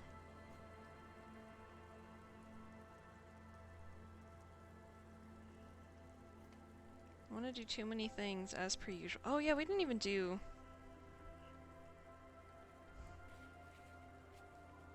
Let's just fucking go back to tone. Let's, for once in our goddamned lives, focus for a second. As soon as I can get to a place where I can use the fast travel. So we can... I think we need to talk to Lena and her husband one more time, which will clear that, and then I'll just go right back into the commercial area. It's totally gonna happen this time. I'm not gonna lose focus, not gonna get distracted. Gonna be great.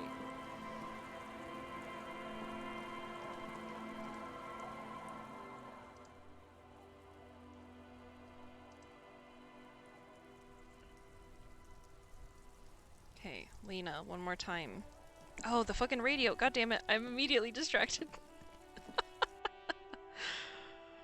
There's too much to do. Hi, Lena.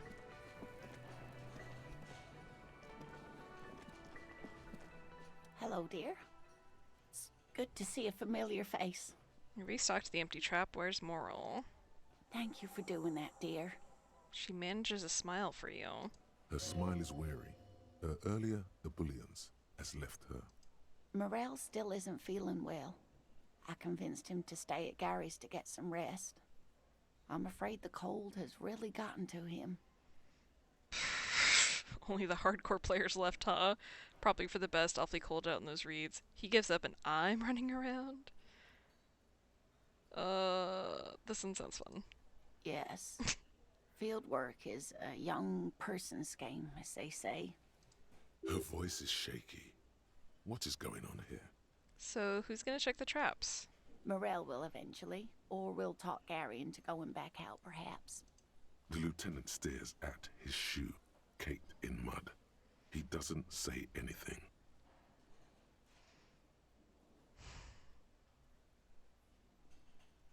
Undue optimism. He's gonna yell at me.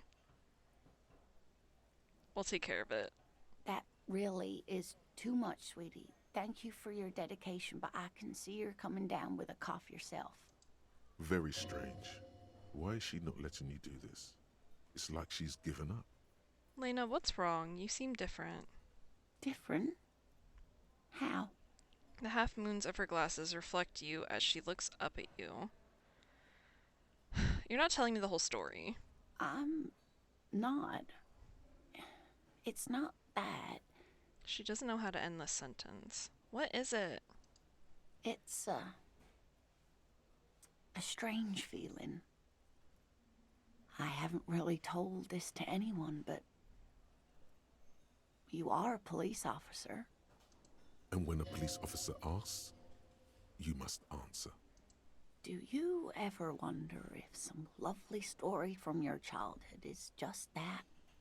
A story? Or a dream? Hunching her shoulders now. She seems even smaller than she is. Like a sad young girl. Seeing the Insulindian phasmid was just a story I used to tell people. I didn't really think about whether it was real or not. But Morel told me you'd seen it. You also told me. Morel's so proud of it. He always tells everyone. A terrible sting in the heart. Regret. So you haven't seen it, I should arrest you for lying. You seem to really believe it happened. Doesn't that count for something? No, sweetie. There's more to it than that.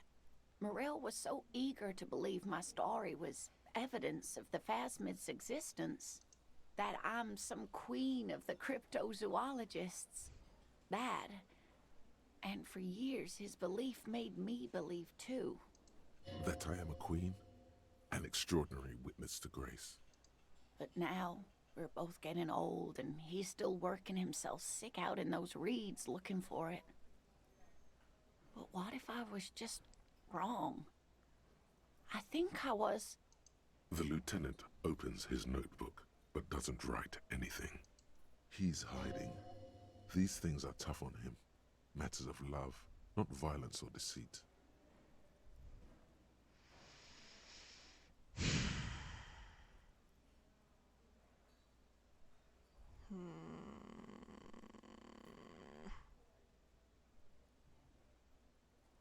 Please work.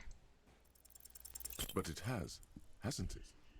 A seed can only bear what's inside. The seed of love is black and oily.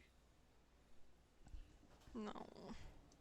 It has a taste you're quite familiar with. I don't want to say that. When did I save last? God damn it. Lying has gotten you this far. Why stop now? You might be right, Detective. She looks down at her legs. I was a paraplegic before we met. He didn't know before I came in on our first date. If I weren't the queen of the cryptozoologists, if I didn't tell him that story.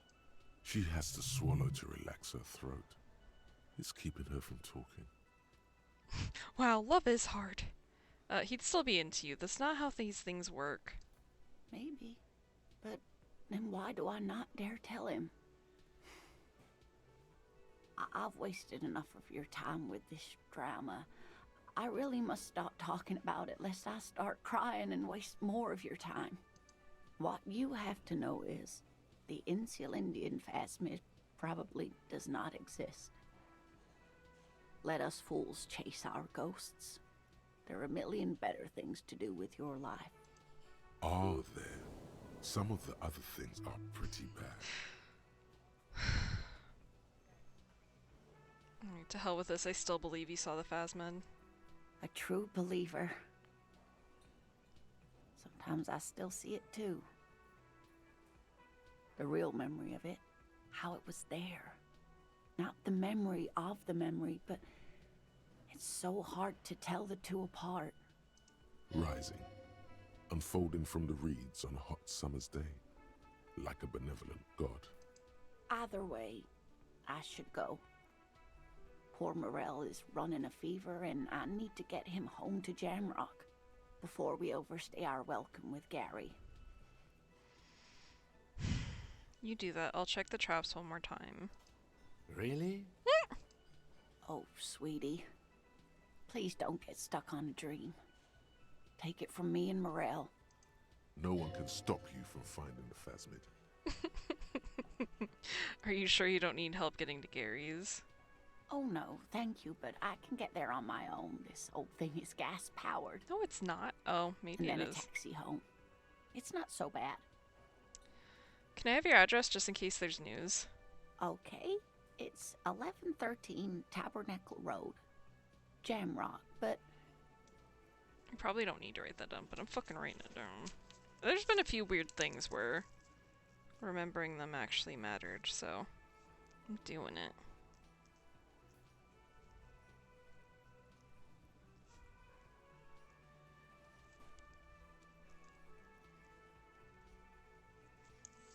Okay. Continue. A sigh. She doesn't think you'll need it.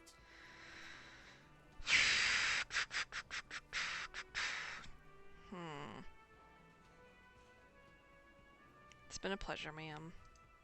likewise, sweetie. Thank you for everything. Truly. Even though it turned out to be a... The sentence remains unfinished. A waste of time. A dream. A fool's hope. Say her lips moving in silence. Like that, she drives off. The gas engine putters quietly as she gets to the doors, then pushes them open. Outside, it's raining. No, I'm never gonna see her again. We should go too. No. Somewhere out there, a kilometer to the southeast, a gust of wind shakes the felled building, rattling dusty windows, beckoning with strange coldness, to ask the wind once more. I don't like the way that went.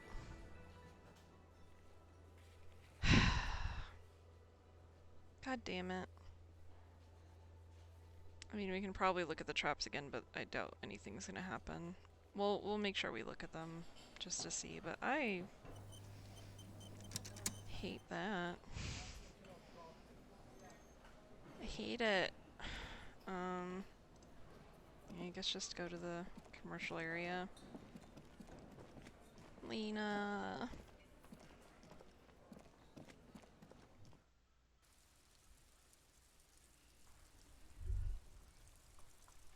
All around you, rain falls on the great city of Revachol. Rain drips from the eaves and floods the gutters, washing the filth away. The spring thaw must be here. The snow is melting. What am I doing? Looking up at the sky, cold water dripping from your hat. What do I see? Grey sky like great battleships, clouds colliding with one another. Rain falls down on the world. How does it feel? Humid. Your coat shields you from the rain while the city shivers around you. Alright, what's in the west? Sheets of rain over the water. A flight of stairs leading into the ocean. Wave after wave washing the coast of Martinaise, with its motorboats and gently swaying reeds.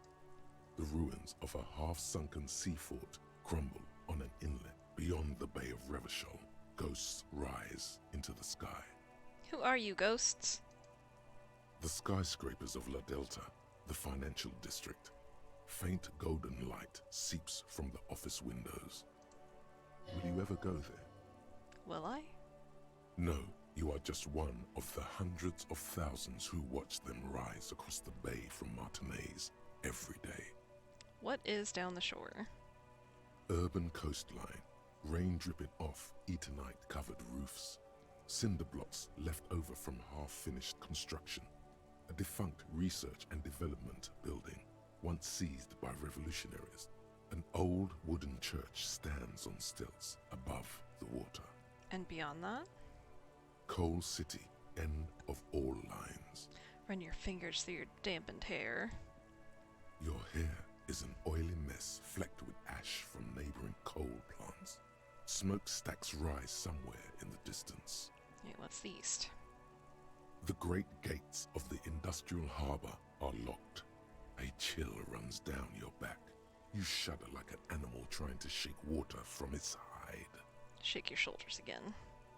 You shudder, looking down at your feet. Dirty rainwater runs veins into the plaza's snow. Two green snakeskin shoes stand at attention on the mosaic paving of the plaza. What's in the north? Capeside apartments. Tower blocks crowd one another. 4.46mm bullets still lodged in their war-torn stone walls. Hallways collapse from the mortar hits of a war that was lost long ago. Clotheslines go to waste in the rain. Radios play. The news at noon. And closer to here? A yard. Rain falls onto the roof of a woodshed. The lingering odor of decomposition mixes with that of damp soil.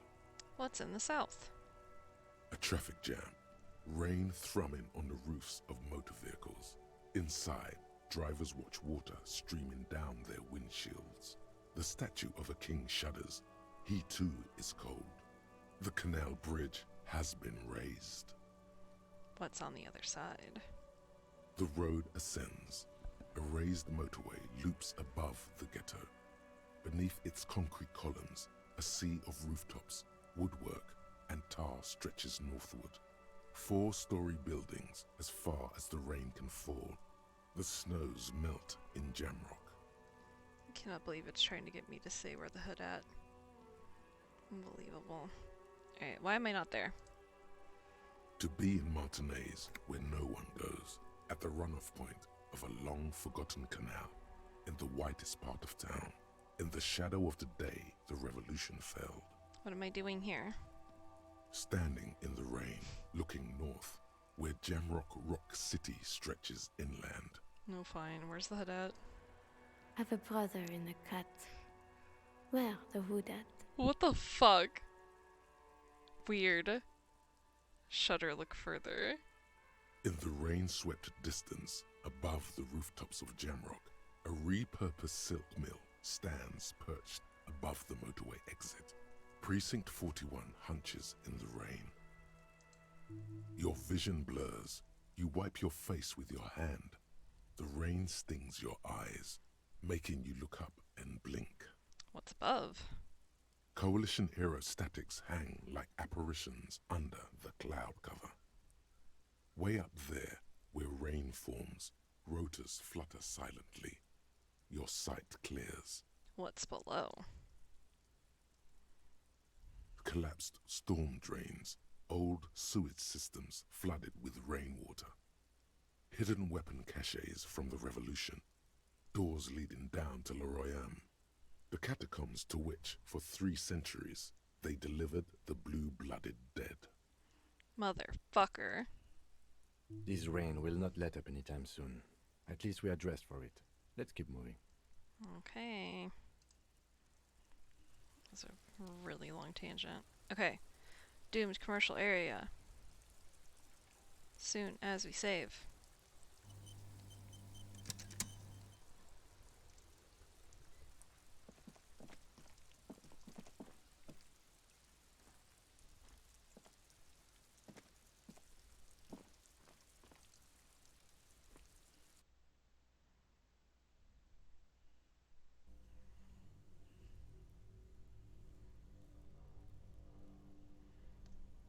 Flashlight, probably important.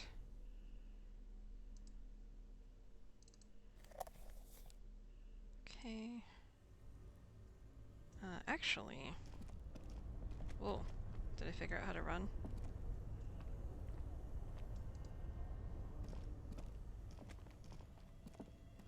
This orange machine is dead still. It has a hand-cranked ice cream churner and an electric freezer. The ice around it slowly melts. Okay, hang on. Yeah, let's trade for, the tool.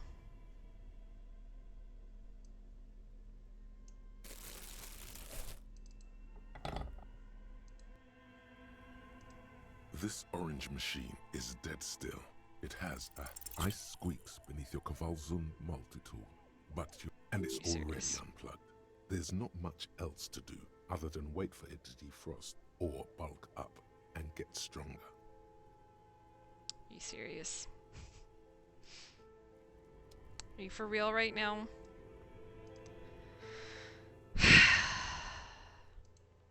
So annoying. Alright, well, we tried, I guess.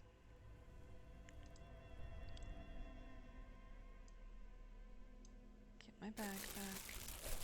Alright, now I just have to figure out where to go.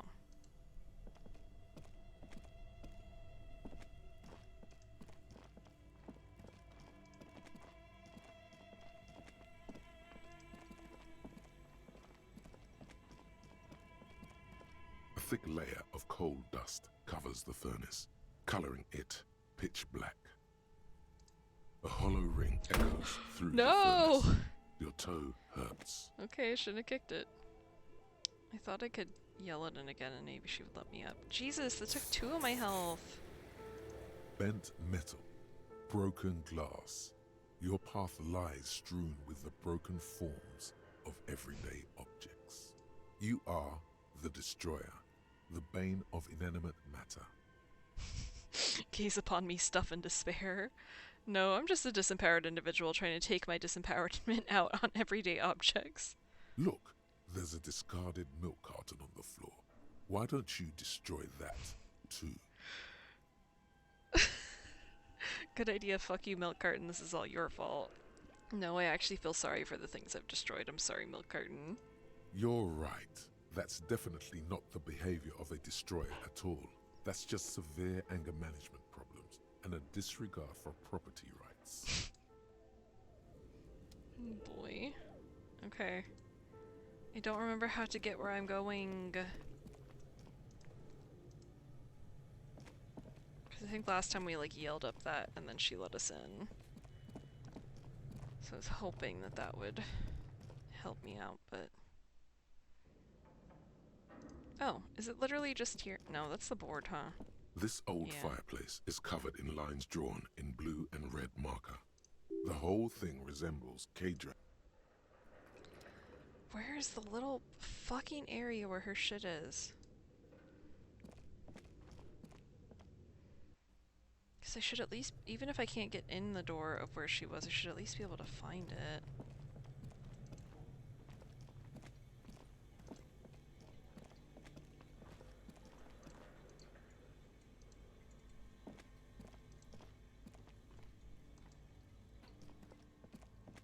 No, it's just that hole. That's not gonna be it. Fuck. Alright, we'll go back upstairs and see if I can figure it out, but I don't know why this is so difficult for me now.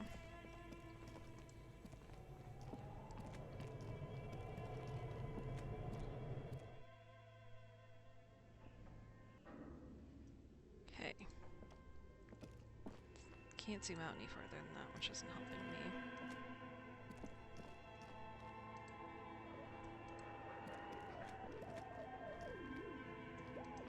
Yes? No. I don't want to talk to you, Kim. Oh my god, is this it? Oh my god, why was it so hard last time? Oh, it's you again. Are you looking for a die? Yeah, I came back to pick up my die. Very good. That will be 7 real for one custom die. Right, here you go. Here's your amber die. Dice maker opens her desk drawer and hands you a die the color of dark syrup. Look at it. There appears to be a small fly embedded within. It's like looking into a lost little world. Alright, let's put on our shivers stuff and do this one more time. After I look at my die.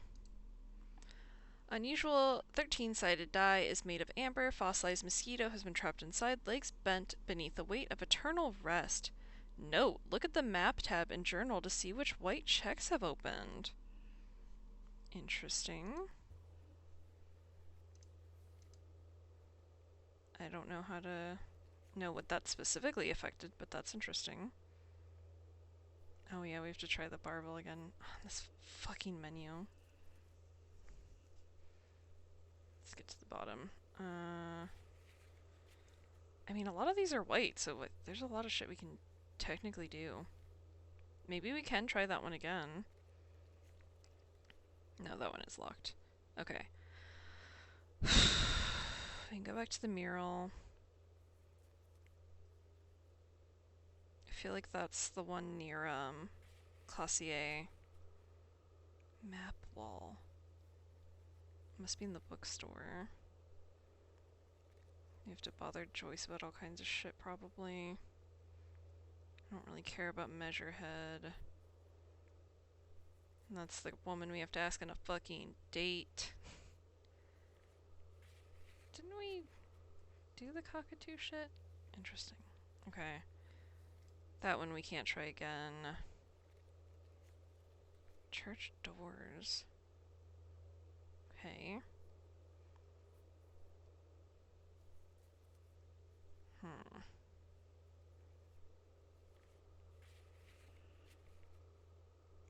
don't remember what that was. I don't think we've even tried it.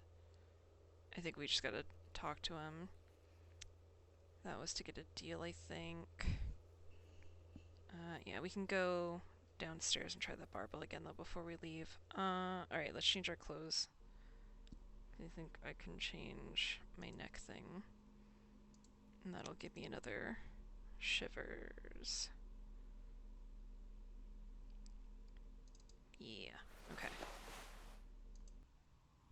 And we'll save. Oh, it's you again. Are you looking for a dye? Why hasn't your business failed? Aside from getting naked, you're not sure what else to do. The building holds no more answers for you. I mean, we could just up the shivers now, because we're gonna... Actually, can I... Do I have, like, a...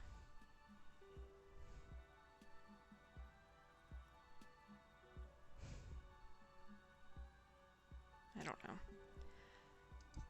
I'm listening. I don't know if it's worth it here. Good. I hope it clarified things a bit. What else?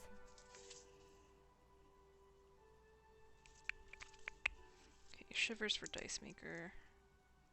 Just as a note.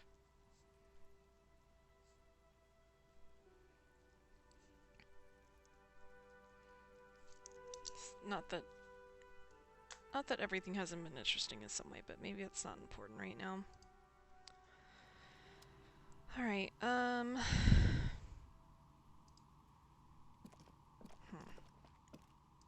Okay, I'm gonna try to remember this now better than last time. Where exactly am I?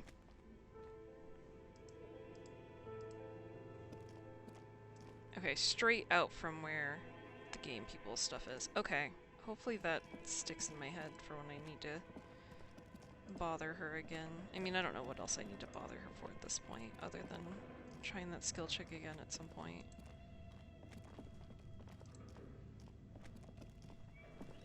But we can try this barbell.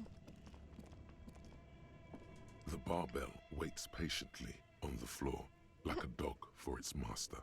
0? How is that possible? I had some physical instrument. Maybe we can at least min-max our clothes here. I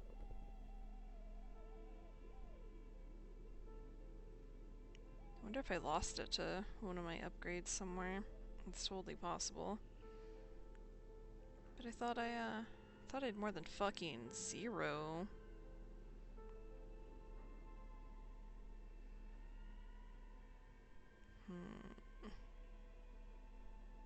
It probably doesn't matter to have pain threshold. That's not what it's asking me to have anyway.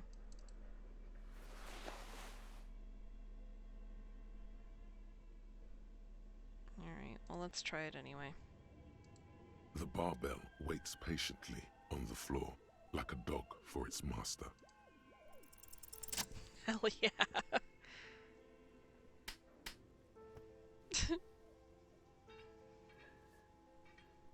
Wow. Conjuring up an inhuman amount of strength, you raise the barbell up in the air. Your biceps tremble, but you're a savage. This is a children's game. Say nothing, revel in the feeling. I fucking did it. Everything's morale. I need my health fixed, but, buddy, my health is what's messed up. A warm wave of accomplishment washes over your head as you drop the barbell to the floor. For a moment, it feels like you're strong enough to succeed at anything you ever set your mind to. Hey, but you're still in a ghost house. What if someone heard this? What if they know you're here? Good technique. Lieutenant nods with approval. Hell yeah. That was completely pointless, but we fucking killed it. Jesus. Okay. I think I still have my shivers coat on. We'll leave that. What shirt did I have? Probably that? That's probably good. We'll leave everything else for now. God, those fucking jackets. Okay. Let's... Excuse me, I feel like there's something else I wanted to do in here, besides just the dye. But now I don't know what it was. Oh, it was the ice cream thing, which I tried. Alright. Well, that's what I could do for now. Okay. we'll just have to check on that again later. Because maybe it'll melt more and I can try it again. Alright, I can mark off the dye lady though. We did it. Okay. We can go out to the car for the radio. At least. At least that's like a focused goal. I get the feeling we're not going to be able to leave this way though. Oh, we can. Hell yeah.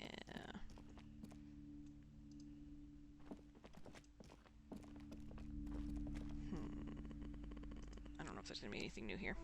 Hello again, esteemed officer, and welcome to crime, romance, and biographies of famous people.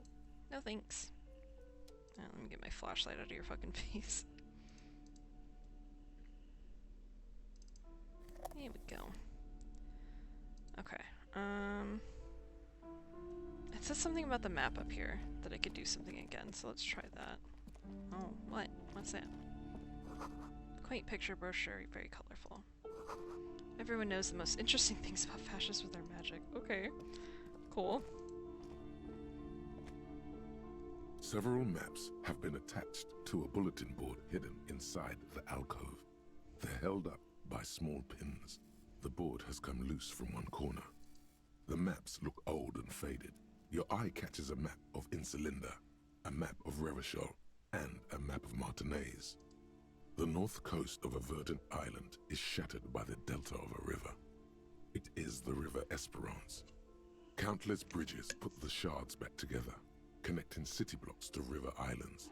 La Delta says a great artificial heart in the center, teeming with life forms and construction. To the east, rolling hillsides, Le Jardin, Stella Marie, the suburbs of Saint-Baptiste, swallowed up into the megacity. They sound rich to you. This is Revachol East. Hudon, it's somewhere to live. Not bad. Then there's Jamrock. It's bad. People shouldn't live there, but they do. Then Forberg. It's almost as bad, and much larger. Then Coal City. It's the worst. Oh my god. It's so small you can't even see it on the map. No, wait. There it is. North of Jamrock. The strip of coast next to the Greater Revachol Industrial Harbour. It looks downright despondent. It's almost Coal City, to be honest. No, Coal City is worse. A charred limb. Rain falls on its slick black streets. And then there's the burnt-out quarter in the heart of Jamrock. Is it cold in this bookstore? Or is it just you? No, this is somewhere to be. This is all you have. But it's still something. Streets and sodium lights, the sky, the world. You're still alive. I'm sorry, officer. The map of Martin, they're quite valuable, though they might not look it. Yes, yes. I feel Are like you it said there was interested or something I not? could do in here. What was the thing?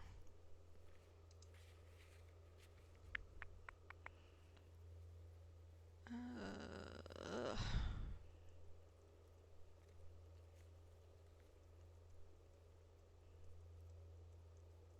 Map wall interfacing challenging. I'll go through these one more time just to see. This large map, ozone, Laurent disintegrating into in the northeast, a dust mite radiating outwards from you. The suit you can on lost little pearls, 850 million. The ocean breaks apart connections to other worlds. 850 million people live on these tiny dots. An Okay, oceanic. what's the thing then? Unbelievable. Alright, well I tried. I don't know what that thing Shelves is. full of biographies of famous people, whoever they are. Ooh, I did want to buy. I want to buy this, and I have the money. A true cultural touchstone. Enjoy the read. Alright, sick. We'll read that whenever we go to bed tonight. Got $1.98. Oh fuck, I shouldn't have done that because I want to buy health and I don't know how much that costs. Fuck, I have like no spare health. Okay. Maybe we have some bottles we can turn in. Oh, I have to do this too. So many thoughts The running through my dented head. yellow mailbox greets you with its graffito and bullet holes in the front. I knew we'd get to use this mailbox for something. Yes, for sending mail. Such a bitch. I think we did what we could with that letter. I think we did a bad job forging it, but like, you know, let's look before we drop it in. And also we have book. I know. Would love to read book. Book Greatest Innocence. Dusty tome brings knowledge on the history of innocences. Is written by one, I can't read that first name, Joao Paulo Salamo Lopez de Fuego, a Mesque fascist, who tries to reach a conclusion on which of the innocences is the coolest in the world. Alright, let's move that to the last position, just so it stands out a little. That must be the... Yeah, okay, I remember what that is. Alright.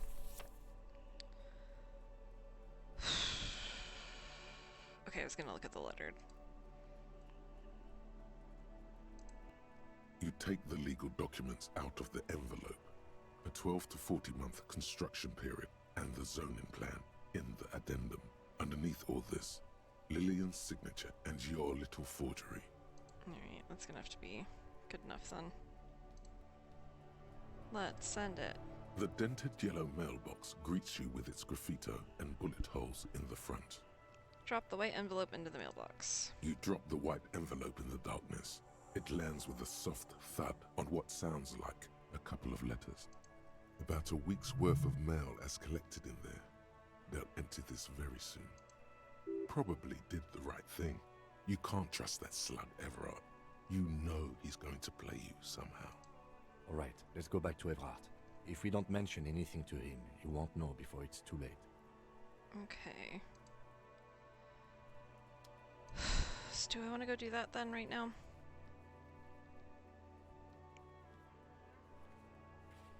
Might as well. I have so many things. Oh, I was gonna, yeah, go to the Freet to see if I can afford health real quick.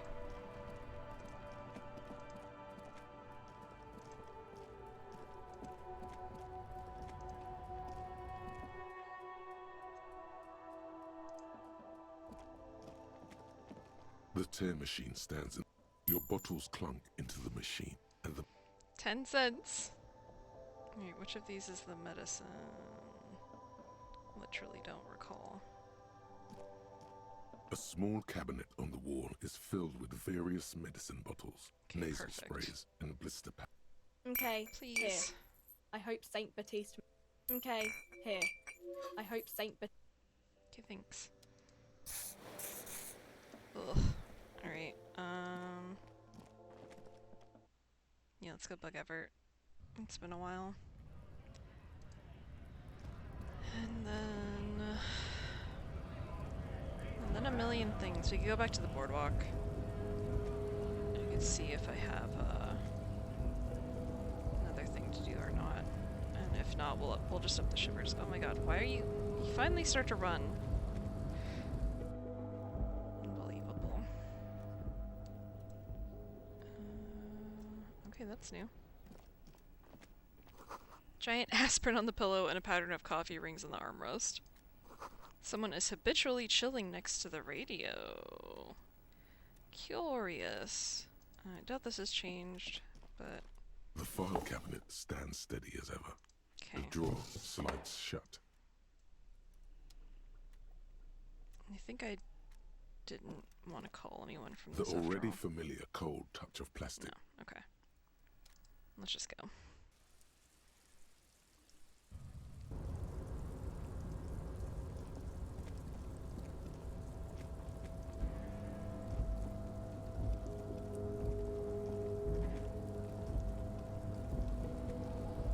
Oh my god. No, why did it go away?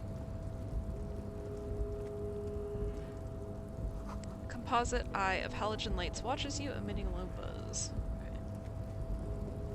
I know there's something here we can mess with, but I haven't really figured out why I would yet.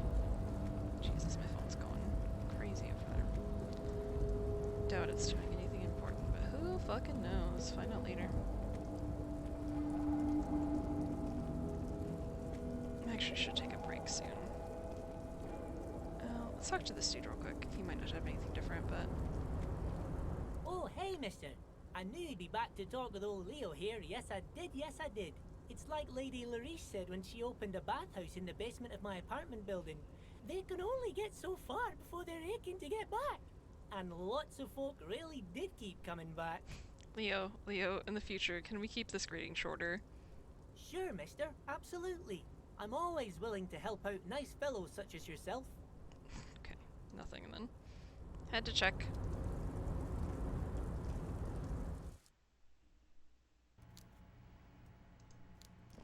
Hi, Everett, you motherfucker. Oh, hang on, I'm having a thought.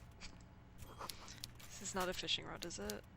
It's... Oh, am I seeing a phasmid? Where was I seeing it?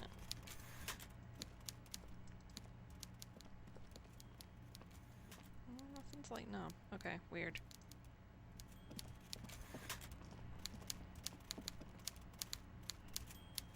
Okay, weird.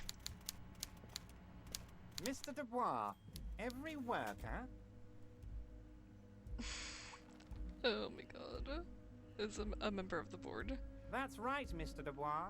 I see the socialist democratic fervor now burns in your heart, too. How can I help you today? It's done. I mailed the signatures you asked me to mail. The Golden Boy returns once more. Wonderful. Simply wonderful, Harry. Of course. I already knew this. He claps his hands together like a child who's just been offered cotton candy. My friend, the mailman, confirms the letter is on its way. You've done a great thing today. You've given the children of Martinez a future and proven to be a true man of the left. I can finally trust you now. You're in my inner circle. You too, Mr. Kitsuragi. We can talk about anything. The strike, the murder, your lost gun, nothing is off the table. See? Forging that signature really paid off. Oh, thank God. Well done, sire. By guile and deceit, you're in.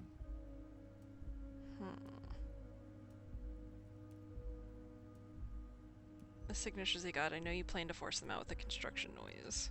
Harry, by now you should know I would never do anything tricky like that. However, if the construction noise and limited street access makes some people consider moving, well, let's just say there'll be freshly renovated buildings near the roundabout where those poor people can finally enjoy a significant uptick in quality of life. I'm talking real affordable workers' palaces. Oh boy. He proudly spreads his hands to demonstrate the size of the palaces. They're very large. So the village is doomed. Lieutenant says grimly. You were there, you saw the place, a wasteland, there's nothing left. But mark my words, officers, we are going to reset it. He slams his fist on the table, causing some of the coffee to spill. Reset. I have big plans for Martinez, and they do not include humans living in those pig sheds on the coast.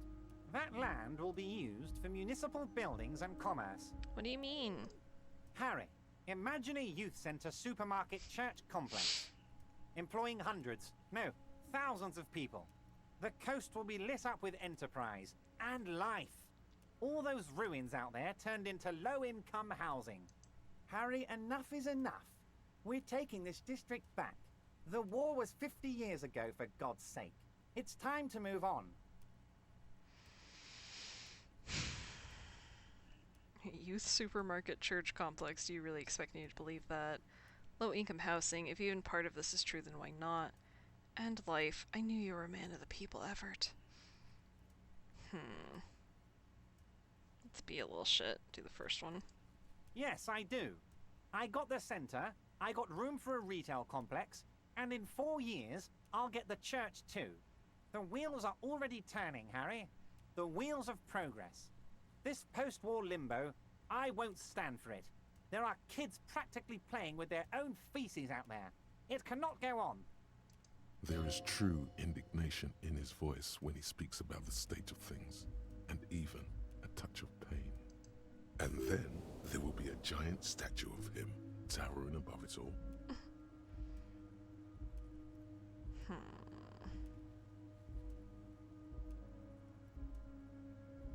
Yeah, will you erect a statue of yourself?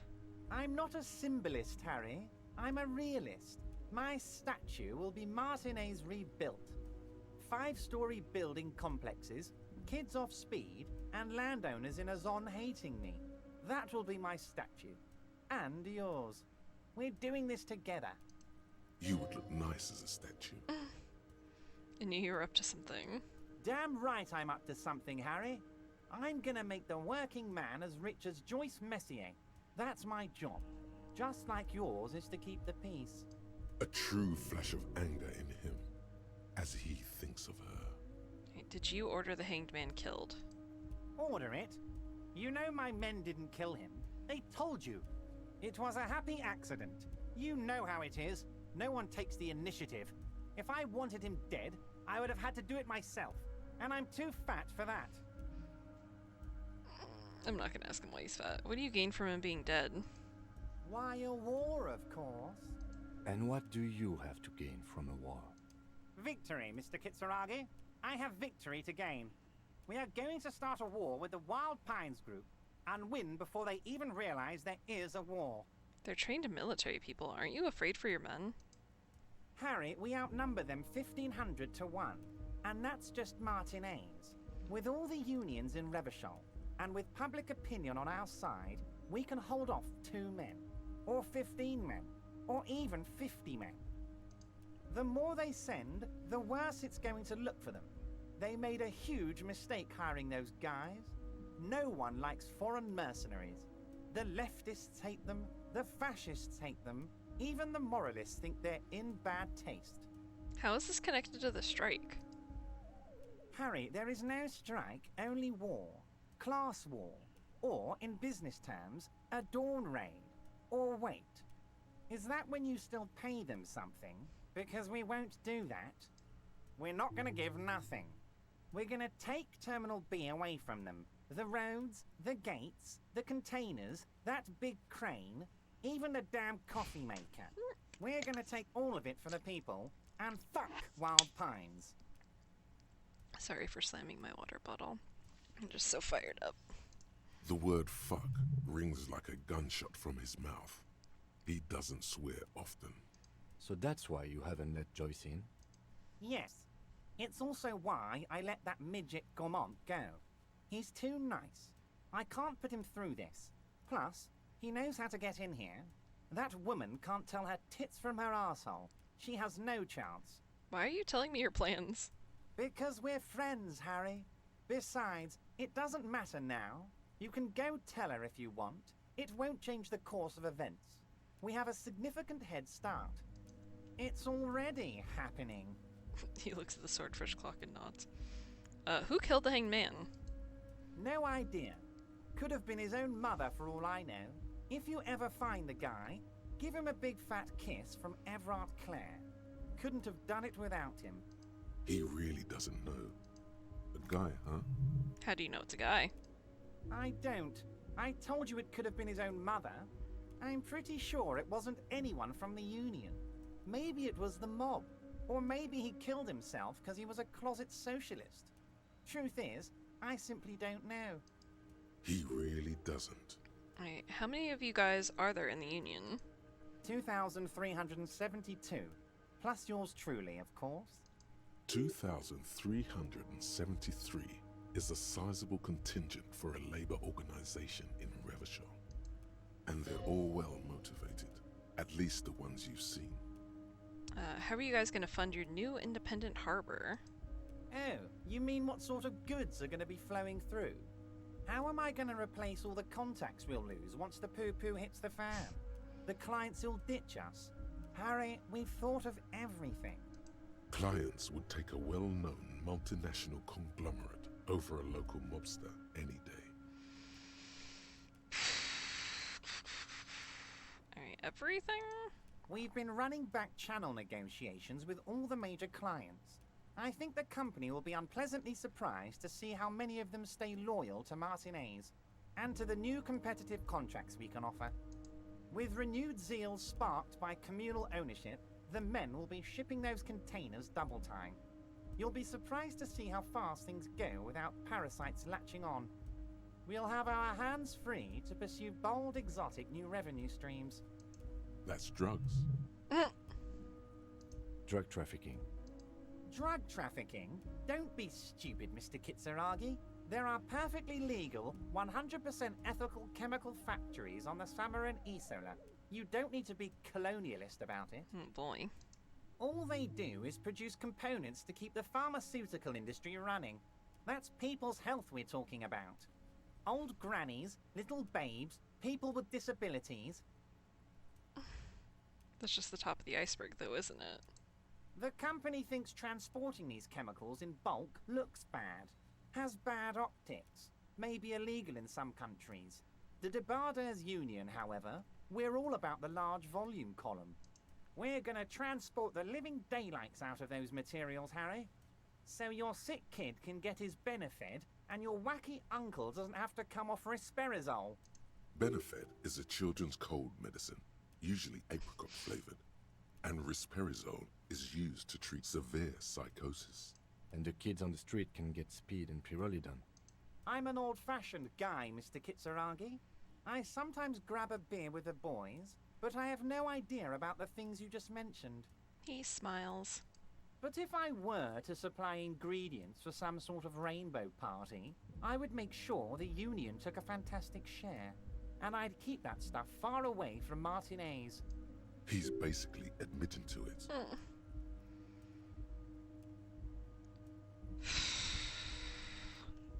Drugs are a no-go for me. I'll report this. I have to admit that's a well put together plan and far removed from you. Interesting stuff. I just want to solve the murder, okay? Makes sense to regulate the drug trade like this. Keeps it out of more dangerous hands. I'm gonna go with the just want to solve this. You know why you're such a good detective, Harry? You don't get sidetracked. You care about the people you're supposed to protect, not some systems that may or may not be unethical. Anyway, let's not focus on the sensationalism of the drug trade. This hypothetical drug trade is all anyone ever seems to be interested in. It would only be a small part of the harbor's turnover, just like the harbor is, but a small part of Martinez. It would still be illegal. So is there a trade or isn't there? Or see nothing?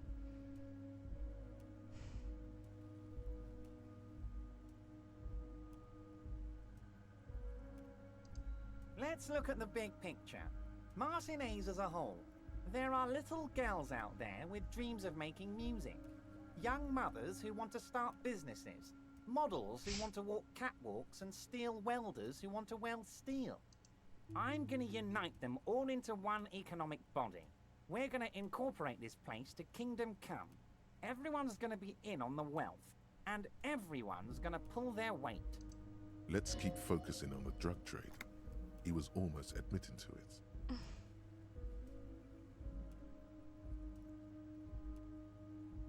Sure. Hold on. I don't want to look at the big picture. I want to look at the drug trade you almost admitted to. No, Harry. That's boring. All right, it's gone. The hypothetical raw materials trade is off the table. It's such a small and insignificant slice of revenue, I'm cutting it. Boys, Harry felt queasy about it. We're not doing it. Can we talk about my beautiful incorporated Martinez and its many-sided business ventures now? This bold new vision of incorporated socialism I'm offering?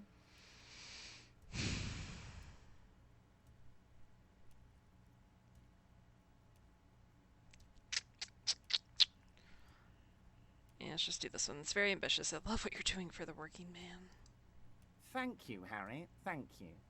You have no idea how much it means to me, because in many ways, you are that working man. You have already done so much work. Alright, can I ask you about specific union members? We're way past specific union members now. This is the big time. We're talking about the future of Revachol here, Harry. You can bother Leonard with that. He loves to run his mouth on such matters. But I'm in big-time mode, Harry. There's something different about him now. He's more vibrant, more alive in his big-time mode. Can I get my gun now? Harry, I've got to be honest with you. Your gun was found 2 days ago. Withholding this information weighed heavily on me. But it had to be done. Fine, where is it? An old woman has it, and let me tell you, Harry, word on the street is she's a character, so watch out. This must be the woman who bought the gun from Roy, the one he described as terrifying. So the gun's still with the woman who bought it from Roy. Yes, the same one. I see you've done your research. The pawn shop made the gun easy to track. Crazy stuff, Harry. Selling your gun like that? Wild. Anyway... Union Boy's gonna help you fix it. He winks at you. Don't worry, Harry. The neighbors of this old woman contacted my men because they trust me and the Debarders Union. Apparently, she was waving it around at the entrance to her building. Waving the gun around doesn't sound good. None of this does. I mean, she's waving it around at people. As I said, she's a character. I didn't have time for details. It sounds like she's unstable, but don't worry. No one got hurt. Who is this old woman? Unfortunately, I don't know anymore. You're gonna have to go in blind, Harry. But she's an old lady. How dangerous can she possibly be? Oh, and she calls herself the Pigs. There it is again. The Pigs. Like Roy said, not good at all. I, for one, find it refreshing. Finally, someone calls themselves a pig. A smile flickers in the corner of his mouth. It actually sounds extremely bad, but let's not give him the satisfaction. Can you set up a meeting? I already have. Tonight, starting 10 o'clock, near the old fish market on the coast. The one on the boardwalk, a little past the fishing village. Be careful, Harry. I would never set you up for anything dangerous, but you did ask for this. Now, back to the fun stuff. Oh, God. She will be there from 2200 hours till 0200 hours. Alright. So... near the fish market.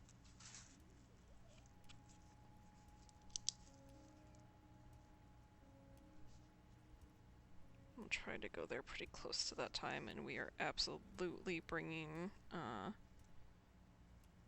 him with us.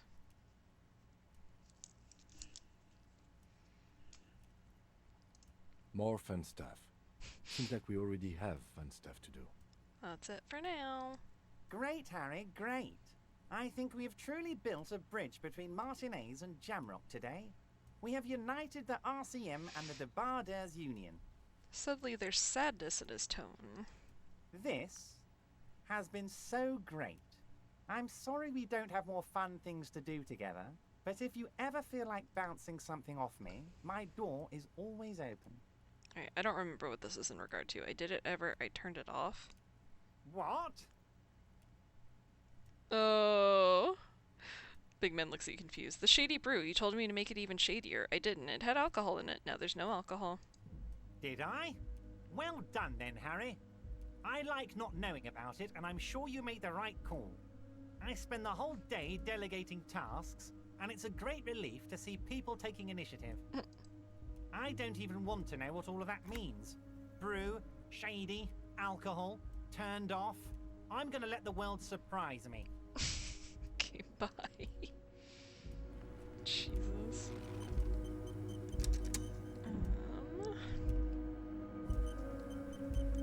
Oh, of course it's auto-saving.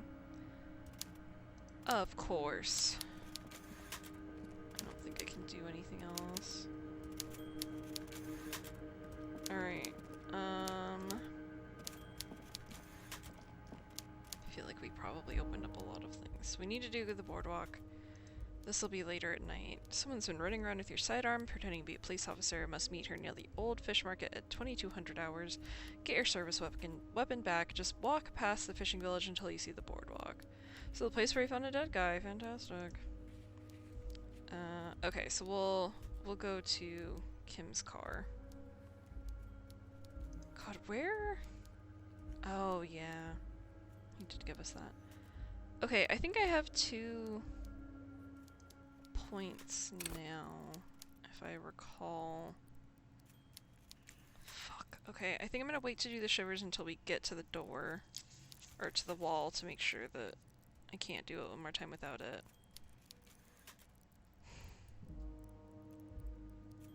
And maybe we'll do the visual calculus. we'll wait until we actually try some things.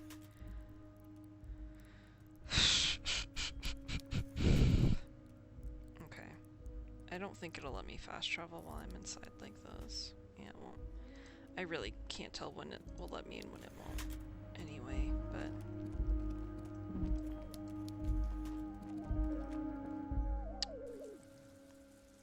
Alright, we'll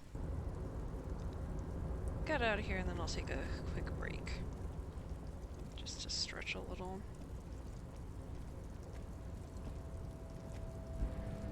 I feel like I literally had a plan for what I was gonna do and then immediately linked. I think we're just gonna go back to the coast.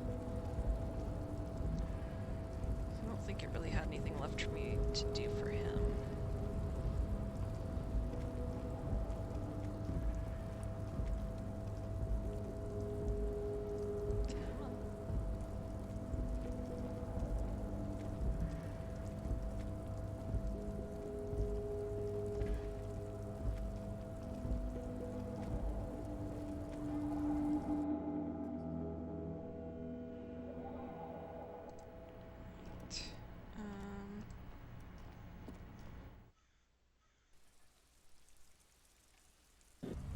We'll see when it lets me fast travel, and then that's when I'll stop.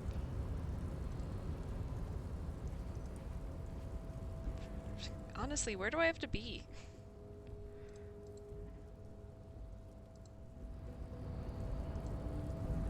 Just seems like... I wish it at least was, like, clear, because it feels like it defeats the purpose of having a fast travel if you don't even really know when you can use it.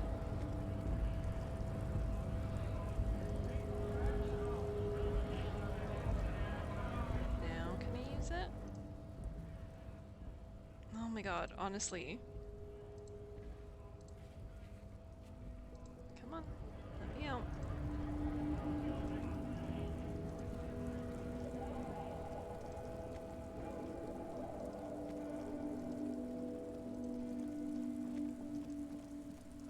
Can I use... Oh, yeah, I needed to go to the car anyway. Inside, you see a set of steering levers, a radio microphone, a pull-out toolbox, and the soft glow of the fuel preheat. Let me take my fucking break. What if I could focus? What if I could even focus on taking breaks? Okay. I'm gonna stretch and be right back.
Alright, hello again.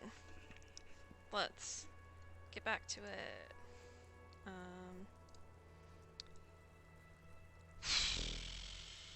feel like oh yeah, I'm literally in front of it. I was like, I feel like I had something I wanted to do.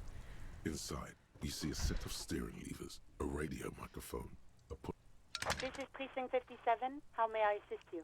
Alice, I need you to connect me to Speed Freaks FM. Come again, officer?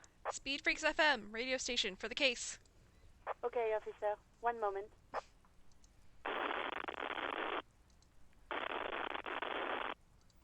I have the GMS on the line. I'll connect you now. Yo! The word shoots out of the man's mouth like a bullet. Hello, is this DJ Mesh? It is. I got a few minutes before I gotta go back on air. What can I do for you, cop man?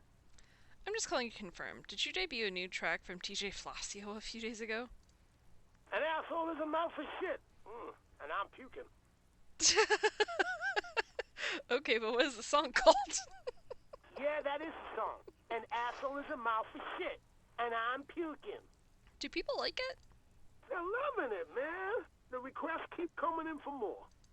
I really think it's the future of music, I do. Fucking, like, stinkcore or something. Shit's so nasty. Those stink waves come up like sound waves, you know what I mean? Sure, man, I'm young, cool, and with it. Very cool, man. I'm dead serious when I say Fellatio's gonna make it big in this world. Is it legal to play? It's illegal not to play, man. When you got that kind of music in you, the universe demands that you got to let it out. You know what I mean? Plus, Felicio and I got it in our contracts that we could play our own tracks. So really, it would be illegal not to. Okay, let's move on. We talked to some kids who said they heard it in their heads. Do you know how that could be possible? Oh, come on, man. I just told you we're cleared to play shit like that. Listen, it's not our problem if kids decide to tune into River Shore's hottest station. It's not that they played it on a radio. They heard it in their heads. Do you know how that's possible? I don't understand. Are you asking if we can, like, play our station into people's brains? Okay, sure, forced radio, can't tune out, you'd make a killing on ads. Yeah, like a new way to equalize people, getting them all on the same station, a great tool for communism. Exactly like that, because I think you're an enemy of traditional values, forcing your filth on the innocent. Yeah, like that. Maybe it was a part of your civic duty, you were just testing it out for the government.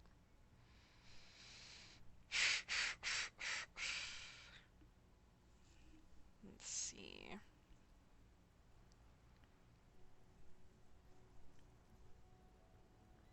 Let's try the last one.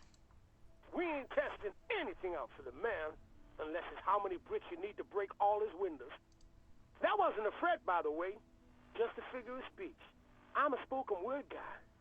Now, is there anything else you needed? No, that was it. Thanks for your time. Nah, man. Thank you. This has been an absolute pleasure. Later, cop man. The party has terminated the call. Is there anything else I can do for you, officer? Press the button labeled saved and turn on Speed Freaks FM. It requires no adjustment. The radio is already set to Speed Freaks FM. Oh, really? Spoke to the wildest cop and rapper show! Woo! After a moment of fiddling with radio, push the glowing saved button and on comes the familiar voice. Didn't even get his name! But whoever that mystery cop was, we salute him. Right away, the lieutenant reaches into the cabin and turns off the radio. He's not looking at you as he says, Someone must have been messing with the radio, or maybe picked up a random frequency. You wanted a prime line, right? Kim! He's still avoiding your gaze, and his ears glow red. That's DJ Mesh, that was Speed Freaks FM. The lieutenant is resolutely silent, staring at the console. Oh man, you should have told me you liked them. I could have asked for a shout out. I don't listen to them. It's okay to like what you like, Kim. I don't like it. I don't know how that channel got marked. He shrugs very slightly. Just leave it alone. He clearly doesn't want to share this with you. I don't want to leave it alone, though.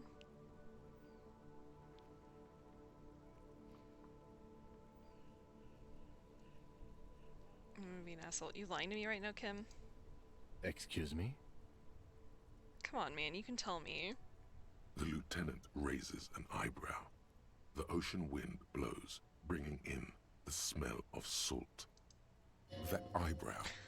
He's using his authority against you. You can't resist. Grab your head. I'm sorry, Kim. He remains silent. Right, you don't want to get into this, no problem. Nothing to get into, really. But sure, let's focus on the important things. I can't believe he got so mad at me, he hurt my feelings. This is Precinct 57. Can I connect you to someone? No, I'm done. If only I had more 57, authority. over and out. In the cabin, you see a set of steering levers, a radio on a...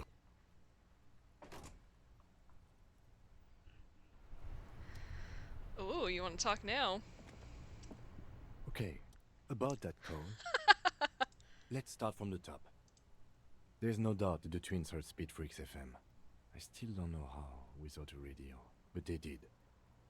Spooky shit, but what does it mean? I don't know what it means. Lieutenant Pegaze travels towards the coast, towards the fishing village, so far away. I mean, a weird voice in my head said to talk to the kids. Maybe it's related. I don't think the voices in your head are related to this, no. But it didn't sound like one of my thoughts. It sounded like a lady. The lieutenant gives you a long look. I don't know what to say to that, or what you want me to say. I'm sorry. Did we ask where the kids were when they heard the voice? The wind picks up, blowing a stray strand of the lieutenant's hair out of place. He smooths it back. I didn't, sorry. No need to apologize. I was just going to say it'd be a good idea to ask them. And, Detective, thanks for this. It's been interesting. Oh, really? A second ago you were fucking pissed at me. Alright, so back to the coast. And we have so many level up things we can do. Which I'm tempted to do, but like I said, I kind of want to see how things go with the shivers. Can I fast travel now? Thank you.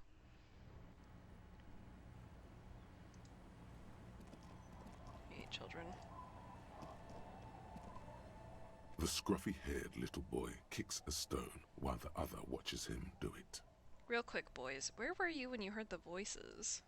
There. The boy points toward one of the ruined monoliths nearby. We were there. The other child nods. The Feld building looms overhead. And so I return to the Feld. Uh-huh. Full circle. Back to Feld, then. When you're ready. Okay. The boy turns the rock over in his hands. He looks to you, then his brother, then back to you. Okay, bye, kids. Is that just telling me? Yeah, put the pieces together. Okay. I will. And then I'll pick things to level up. I'm hoarding points right now for some reason. Is it up here? I think so, yeah. Alright, hello again. The once bright mural towers above you, saying, Feld Electrical, R&D. Tomorrow is just a whisper away. Let me actually save before we start doing this.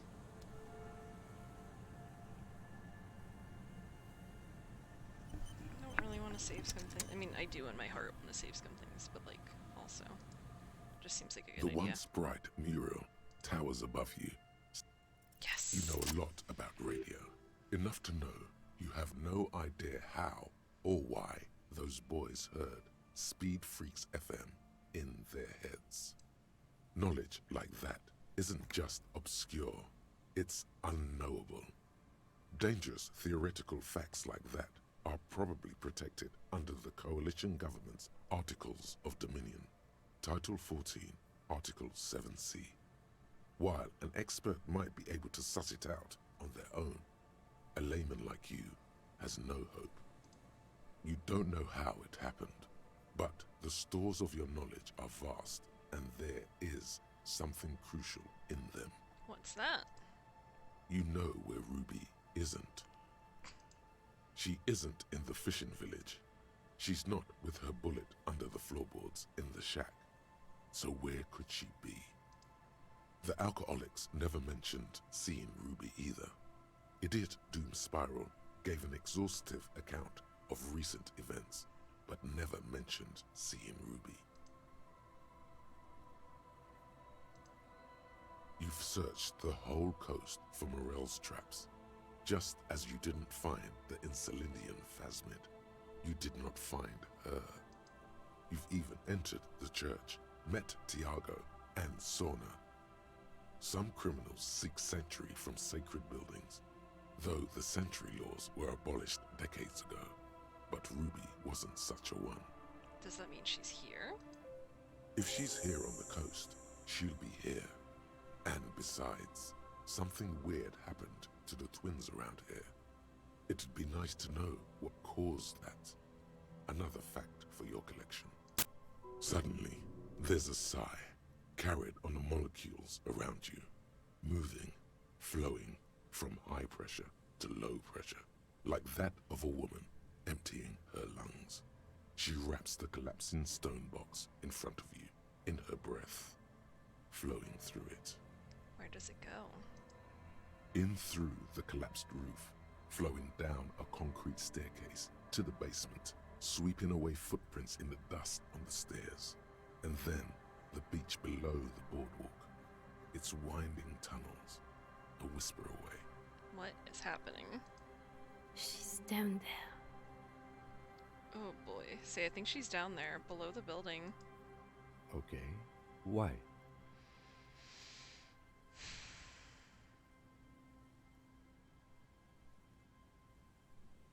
Yeah, we can be logical. The twins did hear the radio from here, so something's happening.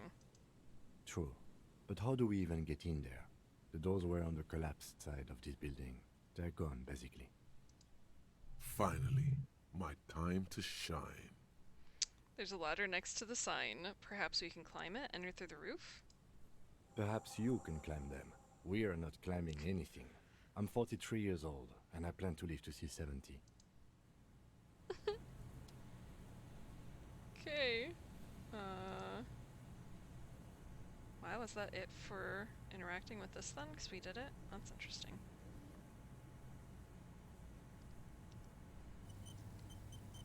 I a little bit want to do my skill points now. Now that I don't need to do the shivers, what do I want to do?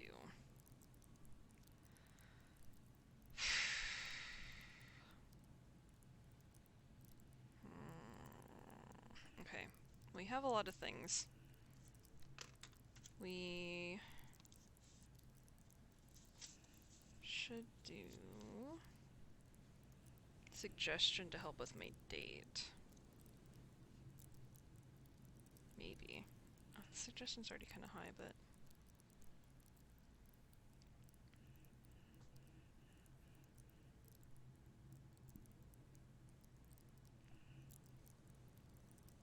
let's see. Where's visual calculus at?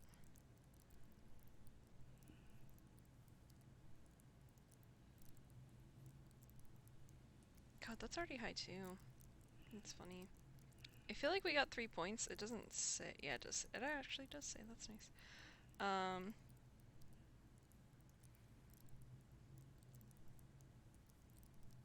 Let's do visual calculus.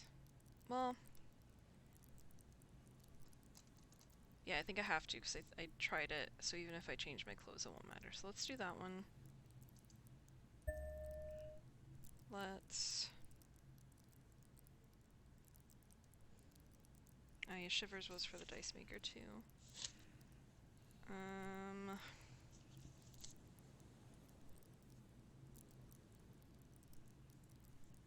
We could do strength, which might help with the ice thing.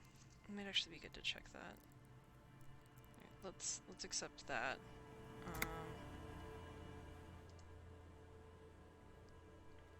Yeah, visual calculus is up 1. Physical instrument. Is that locked or is that open? Yeah, it's locked. That might be a good idea.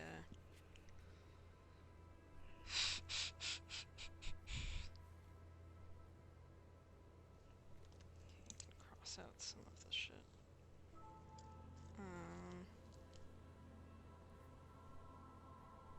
Suggestion was for the date. Composure would help us with a couple of things. What even is my composure? It's probably bad. It's not bad, actually.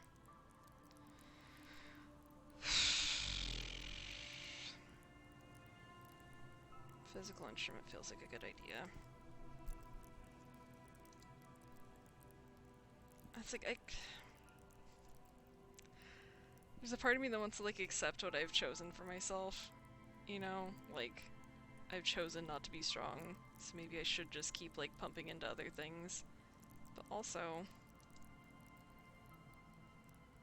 Oh, will it not let me?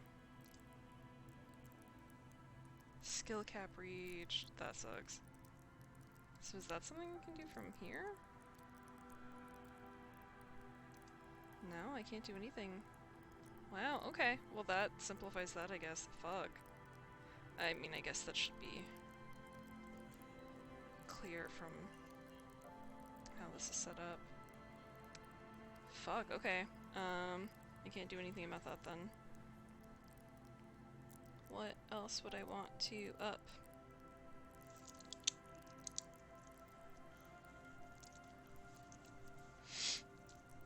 I guess we might as well do the suggestion then for inching towards being able to ask a lady on a date.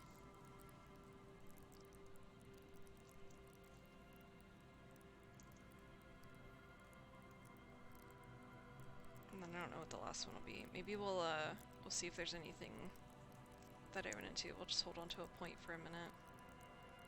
Wait, where's suggestion at?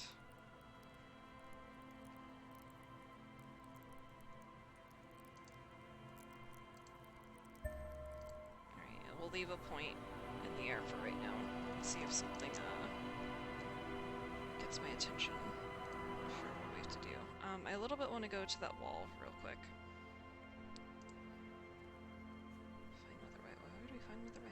Let's go to that wall real quick, and then let's come back to this. Since I upped my visual calculus. Or did I see something in the grass? I did. Let's get distracted. Love to be distracted. Slit in the concrete here. A sewer? Okay, well I can't do anything with that information apparently, so... having a thought. The light vanishes inside the concrete slit. The structure goes deep under the earth. What's in there? Maybe it's just a storm drain for the sewer. Yeah, let's not yell into it. Kim, any idea what's down there? No idea. Could be connected to one of the buildings around here. Think we might find Ruby down there? We might find her down somewhere. There's an old storm drain system beneath Martinez that's mostly collapsed. Revachol sewage system has been built and rebuilt 4 or 5 times now. In conclusion, she could be under any building. But not in there. I hope not. Let's yell. Yell ho into the slit. There's no echo, and no answer. Okay. Still thinking, okay. Hopefully yelling didn't scare her. If I get a thing later where it's like, punished because you screamed. Very upset. Okay, I gotta go all the way around.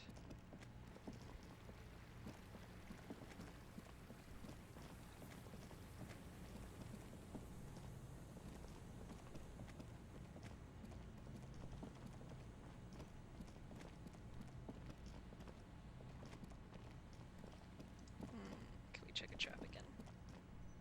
The trap is filled with dead and dying locusts. Most of them aren't moving anymore. You still can't see a phasmid anywhere. Poor things. Well, the locusts are gonna die. Oh wait, let's save before we do it.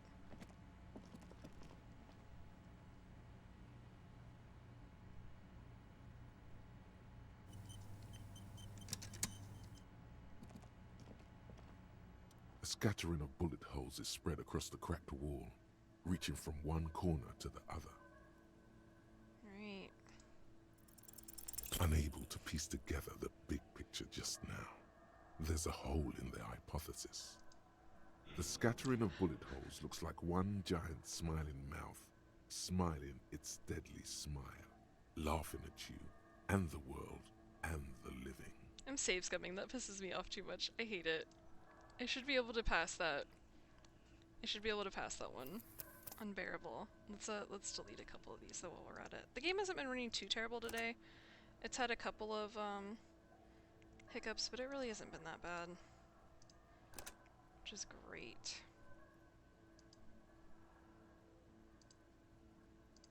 But yeah, we're gonna load that. It's gonna take forever to load. It shouldn't be 82% fail it. Just tell me the dumb thing. I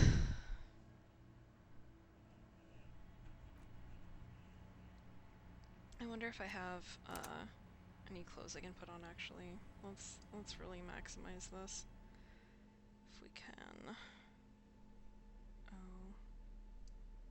Let's do that. I know it doesn't matter what any of this looks like, but it bothers me. Alright, give me visual calculus boost, please. Does anything help?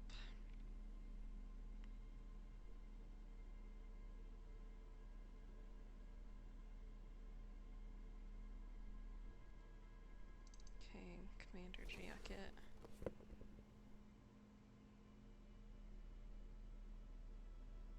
Negative visual calculus.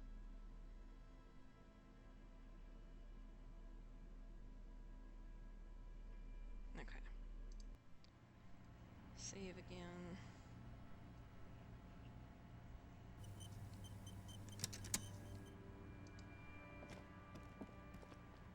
A scattering of bullet holes is spread across the cracked wall, reaching. A row of ghostly shades stand facing the wall. There are many of them, a dozen at least, their heads lowered and eyes blindfolded. It's quiet. No sound, no movement. 10 meters away, other shades are lined up in an orderly manner, automatic rifles primed. A gust of wind blows by. The coats of the firing squad flap slowly in the breeze. A single person stands on the side. A long time has passed since the moment of this fusillading. Rain and brine have since washed all the blood away. Not a trace remains. What is this? It's a fucking firing squad, duh. The abundance of bullet holes leads to two options. Either an inordinate amount of executions were performed here, or they did not use a conscience round, where only one soldier has the loaded rifle. Looks like this was a mass execution with everyone fully armed. Alright, look at the people against the wall. A host of men, probably in everyday clothes, ragged from the conflict and covered in dust. They were not sitting, a common practice for executions in some nations, as demonstrated by the height level of the bullet holes. They stand, facing the wall. It's impossible to discern any details about their personality or background. Ordinary people, familiar, each and every one of them. Who are they? Comrades, the forsaken, the wretched, who tried to rise against the horrors of the world. Look at the line of soldiers. 7 men in combat uniforms and dark coats, holding automatic rifles aimed at the people. Soldiers from some side, but from which one? Look at the person standing on the side. The commandant, the one who gives the order. Machine gun fire crackling through the air. The lights of the muzzle flashes dancing on his face. Kim, who was in this execution? I don't know. I don't know who died here, lined up beside that horrible wall. It could have been any of the parties involved in the revolution. Perhaps the ones executed here were the loyalist conservatives, killed by the communists at the start of the Civil War. Or it could have been the communists, put to death during the last stretch of the conflict by the coalition forces.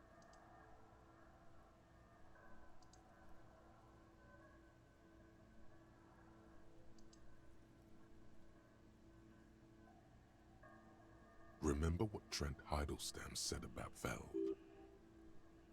What if it was Feld personnel when their assets were being seized by the revolutionaries? Another likely scenario. Or maybe... You mentioned coalition forces. Could it have been them firing... Could it have been them against the wall? Yeah. It's very unlikely the coalition forces were the ones who died here. They were always the last ones against the wall. To be honest, if a coalition member was anyone in this situation, it was a commandant, the superior giving the orders. Goodbye. A cold sea wind blows away the figures. Okay, did that help me?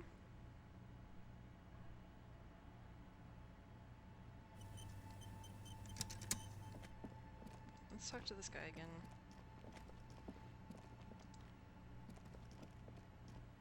As you approach, the man turns and greets you with a polite wave. He appears completely at ease. Ah, super. It's the officer. What brings you down to the scenic Martinez coast? Yeah, let's redo this. Well, that's stress. And then, well, I had some extra time on my hands. Ah? Is that what those pockmarks are? I might have guessed. Fascinating how much history is contained right here, if only one knows where to look for it. You feel like there's something you could say here, if only you really knew what was going on. Really? That didn't help me any? Okay. Ah bon? I'm all ears, officer. Alright, let's do this real quick just to see. I need your help forming a committee. I'm trying to assign la responsabilité. My friend, if it's la responsabilité you're after, I have good news for you. There's no need to form such a committee, because it already exists. God, of course it does. These moral intern types. The Comité de Responsabilité de Revachol. It acts as a sort of clearinghouse for coalition activities. To put it simply, they are the ultimate arbiters of la responsabilité in this part of the world. Yes, this is just the sort of reasonable authority you're looking for. Is it? I would offer to connect you with the committee myself, but alas, I am not actually in Martinez. What? Where is he then? He's speaking figuratively. He means he's not in Martinez in his official capacity. I got it. You're in personal business. Précisément. Officially, I am still in La Delta, preparing for an upcoming conference on fuel oil derivatives. That's why it would be extremely irregular, or potentially even inappropriate for me to intercede with the committee concerning a district I'm not officially in. Are you saying I should just give up? I don't mean to discourage you, of course. Just to say that it won't be easy to reach the committee. Not exactly a model of accessible and accountable governance. But if you have information of a vital interest, they might be willing to entertain an exception. In which case, I would advise you to contact them via Coalition Warship Archer. Why do I need to go through Archer to speak to the committee? You see, in addition to being an airborne artillery platform, Coalition Warship Archer is also the linchpin of the Coalition's surveillance and communications infrastructure in Revachol. Hold on, it's watching us too? And listening. It has the most objective vantage point in the entire city. Not to mention a vast array of radio, photographic and meteorological monitoring instruments. I find it a great comfort to know there are benevolent powers watching over all, in strict accordance with the Wayfarer Act and the Bristol-Mune Convention. So how does one go about contacting a coalition warship? This is quite the problem. Very tricky. Of course, the Archer has orders to fire on any unidentified aerostatics that might approach it, so it might be safer to get in touch from the ground.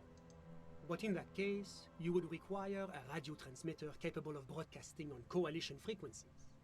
And that kind of technology naturally isn't typically available for non-coalition use. Yes, it is a bit of a conundrum. Does Lady in the Church's radio work? I suppose there might be some way to circuit bend your way onto those frequencies, but you'd have to be one of those techno-tinkerers to do it. Is that legal? Unauthorized circuit bending is a very serious matter with grave security implications. But as of the moment, there is no specific law forbidding it. in Revachol at least.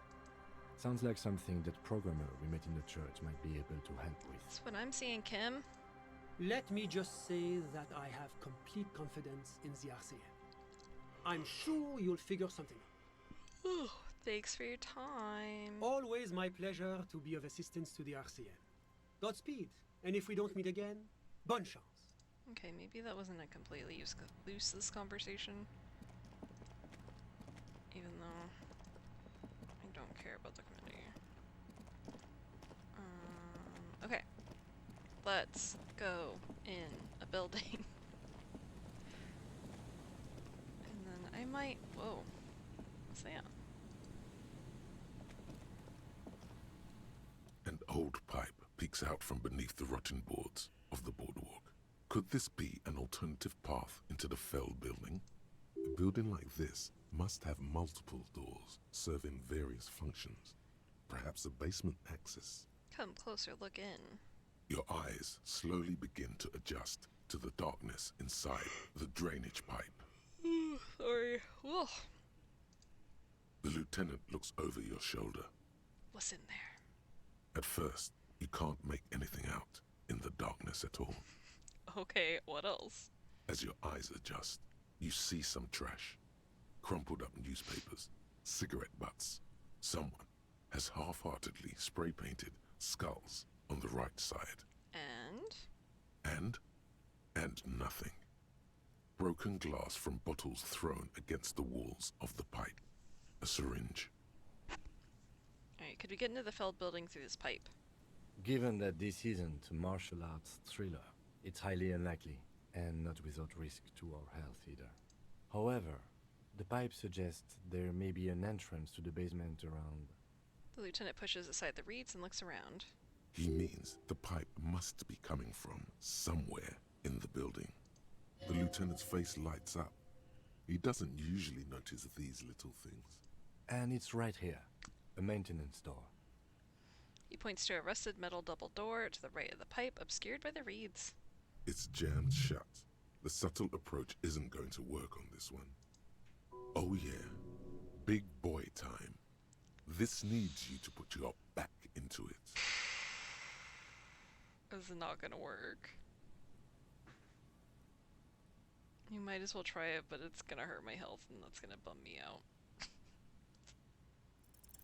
You and the lieutenant lean all your weight into pushing the doors apart, but you're not quite synchronizing your efforts.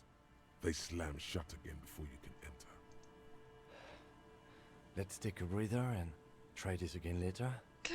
It's very tough. Can we use one of our tools on it?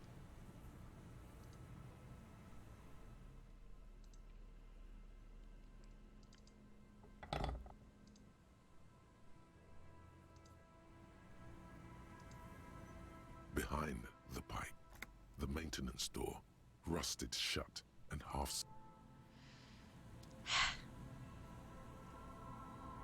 What's that?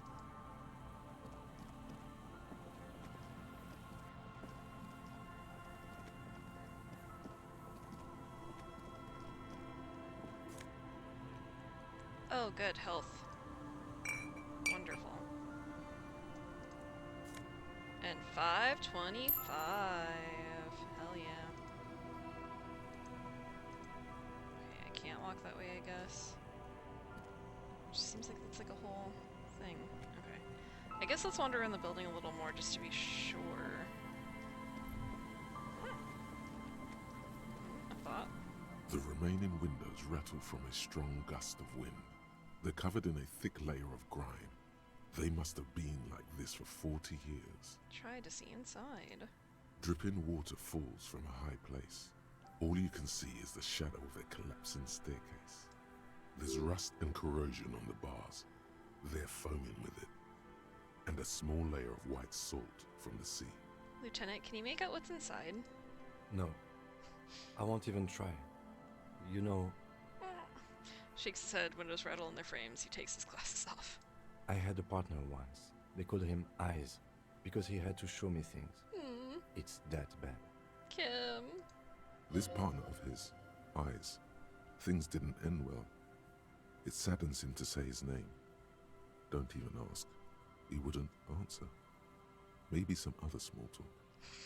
I know he can't shoot. We experienced this, but sure. Can he still shoot, though? Well enough, actually. It's odd how that works. I'm no sharpshooter, but I pass my shooting courses 7 out of 10. Proud of you, bud. Proud of you, buckaroo. I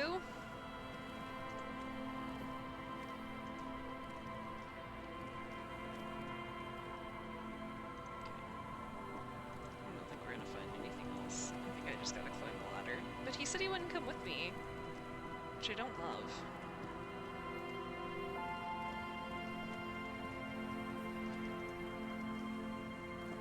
Maybe he's exaggerating me well. We'll find out.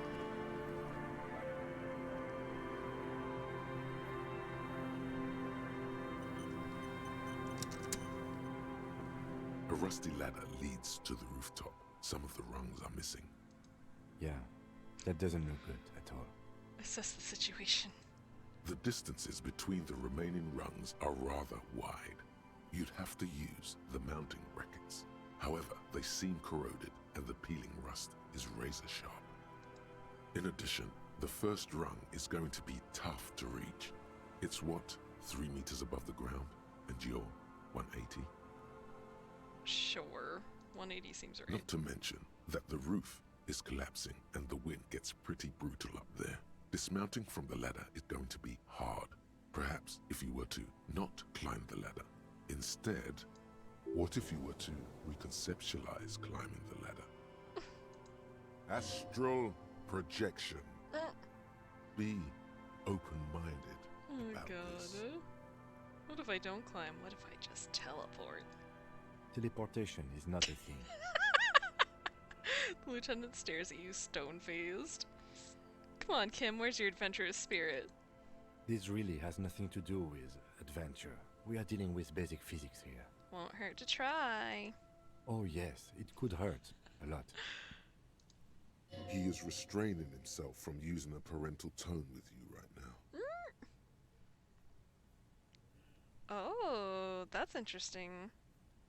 Okay, not ready to do this yet because let's up our savoir-faire. We can wear different pants because I think these literally reduce it. Okay.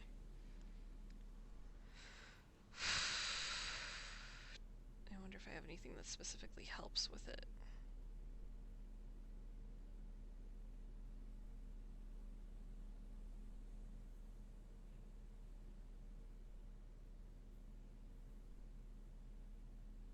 So far, no luck.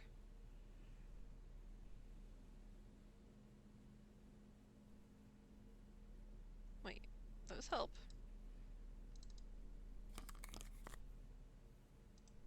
Hell yeah. Okay, and then just any different pants, basically. Though, if there's something specific, that'd be nice.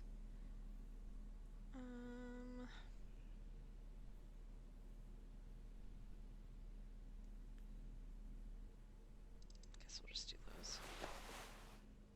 Okay, that's as much as we can hope for. Plus savoir-faire. Do these fuck with it? They do. Different shoes, too. Perception boots, why not? Okay.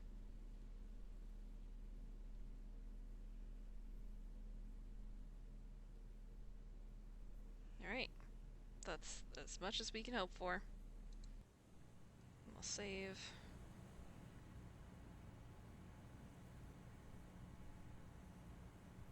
This is such a goofy thing to be like, well, now we can teleport. But, fuck it, might as well try. The rusty ladder leads to the rooftop. 92%. Are you serious? All you need to do is close your eyes and concentrate. Darkness enfolds you. You can feel the distance between the bench and the first rung of the ladder. All you need to is... Do it! Zoot, zap, pow, crinkle! It's like magic. You feel yourself disappear, your atoms fading out of existence.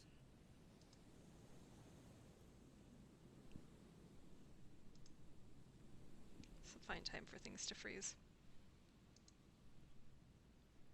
Okay, well, that's impressive, but... Bang! You find yourself on the roof, having mastered the art of physical displacement. I'm sorry, what? Don't gloat, just stand there like a Sumerian master. You know, for the record, you didn't teleport there. You just climbed the ladder with your eyes closed. What's the difference? The wind at the top of the building starts howling loudly, blowing away the lieutenant's voice. Faintly you hear, Never mind. Find a way to let me in when you get inside. Don't go adventuring with a backup, especially if we think the suspect may be hiding here. Oh my god. Fucking beautiful. Incredible. Amazing. Oh my god, okay. God, I really don't have any other good pants. It's really just these ones. Then what else did we change? Our glasses. I don't want to lose visual calculus. I wish these were like organized. I could organize them to an extent, but like, you know, they're just gonna get messed up every time I change things anyway. But we're trying. We're aiming for some organization here.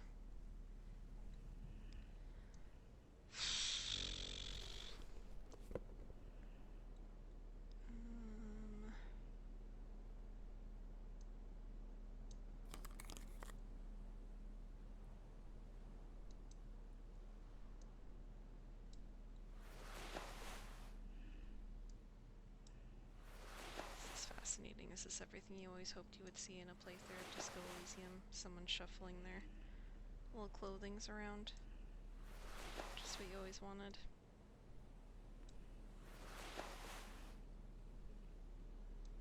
This isn't going to be perfect, but it's a start, I suppose.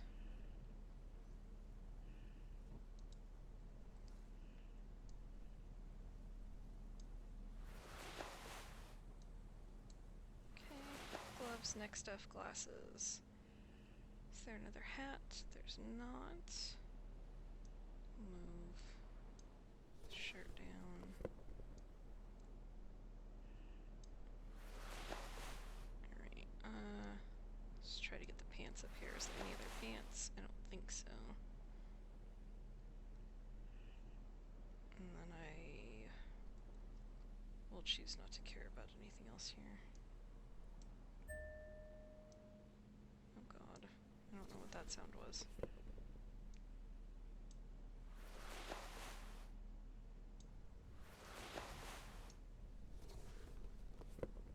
Okay. As good as you can hope for.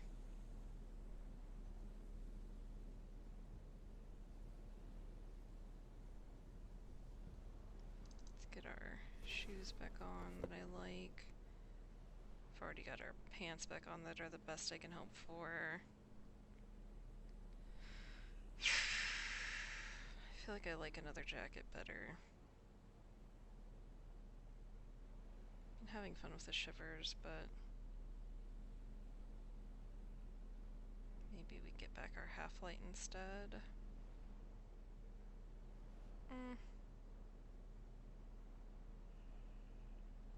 Let's see for glasses.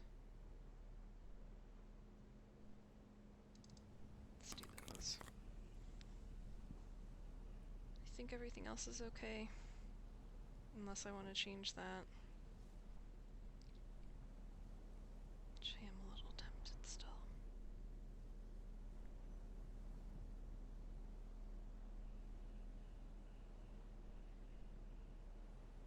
Let's do this one.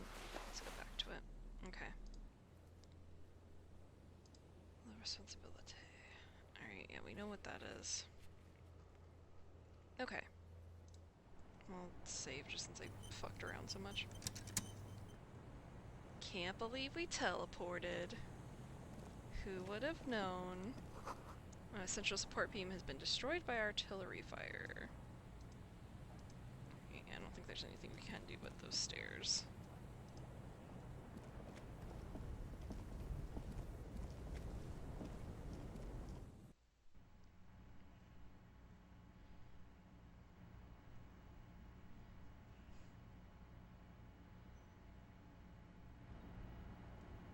Oh boy, gonna need my flashlight. Look at me, I'm all in shadow. That's goofy.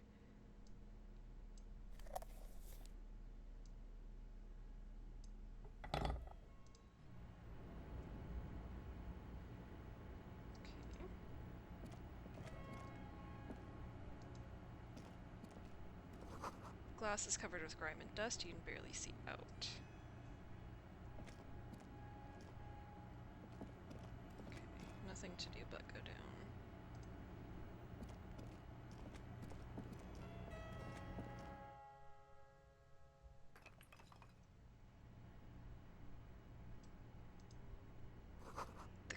This collapse nearly sealed the basement, one can barely pass by. Antiquated office furniture, last century maybe. Brought down and forgotten so long ago.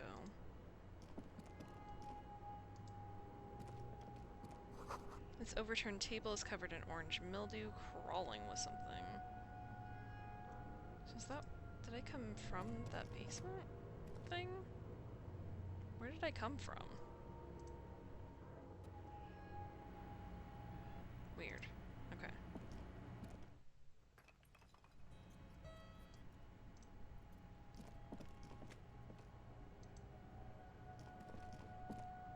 Old file folders in the cart, documents silvery with mold.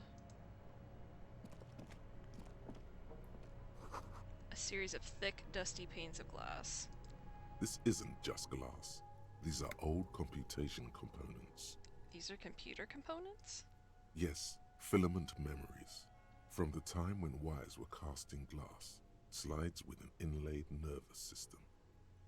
How'd they do that and why? The how was a closely guarded secret. Something that was locked in safes in human heads across the river where they were manufactured. As to why, your fingers don't know. The why is easy, because they hadn't come up with modern silicon-based systems yet. For vitreous cast filament memories, though, these seem incredibly advanced. What that? A new jacket. Oh my god, I can use that when I ask that lady out on the date. I got more suggestion available. Oh hell yeah, and that opened up a new road too. Oh, I can't just drag it down, come on. We'll start it here. Maybe I can drag it down that many. Yeah.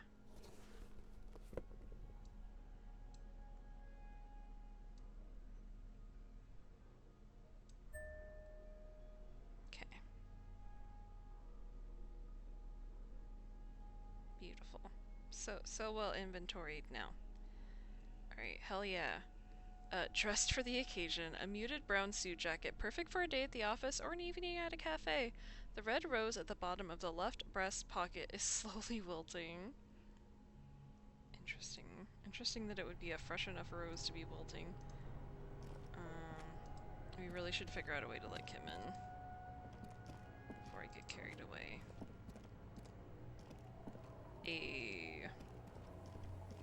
Two rusty metal plates that slide apart form a crude door. It's been here under the boardwalk for a while. Push the doors open, I can literally see him.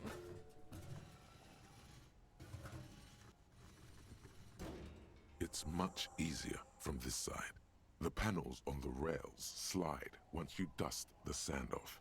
With the help of your partner, from the other side, the doors open with a creak. Hell yeah, hell yeah.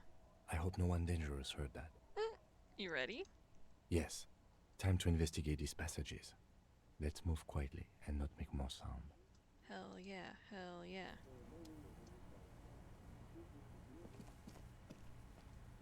I have to assume that's just to exit.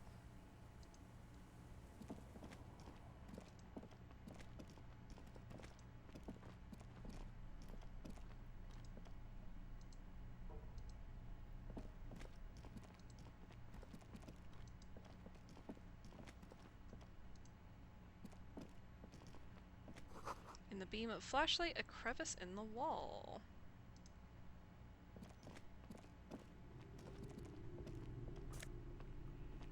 Revolutionary hat.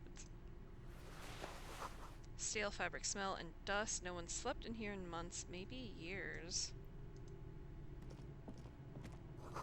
The pots and plates are full of dust and spider webs. Revolutionary propaganda on the bunk bed, ancient flyers and brochures. A mustachioed and mutton-chopped man, amateurishly depicted, gazes at you with sad eyes. The plaque reads, K. Mazov.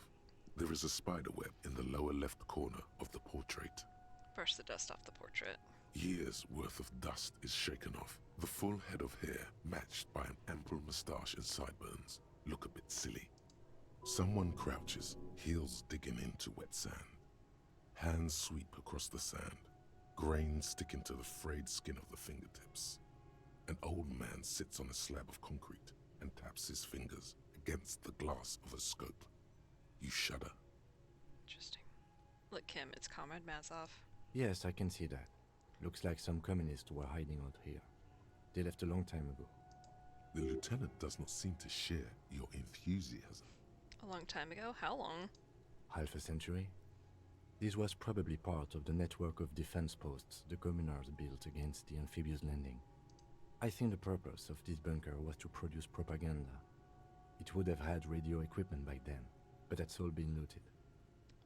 What's with all these secret weapons caches and secret bunkers? We have found a lot of those lately. I guess what most people think of as history tends to linger in rundown neighborhoods. Martinez being what it is, no one has gone through the trouble of cleaning out the old bunkers. Maybe I should move in here, seems cozy. I won't stand in your way, but only after we're through with this case. Could someone have stopped through here recently? You mean like Ruby? No, I think we've stumbled on a piece of history.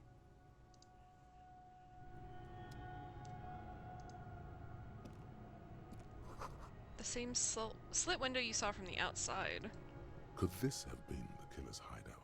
And this narrow window, the point of origin of the shot that killed the mercenary? Peek out.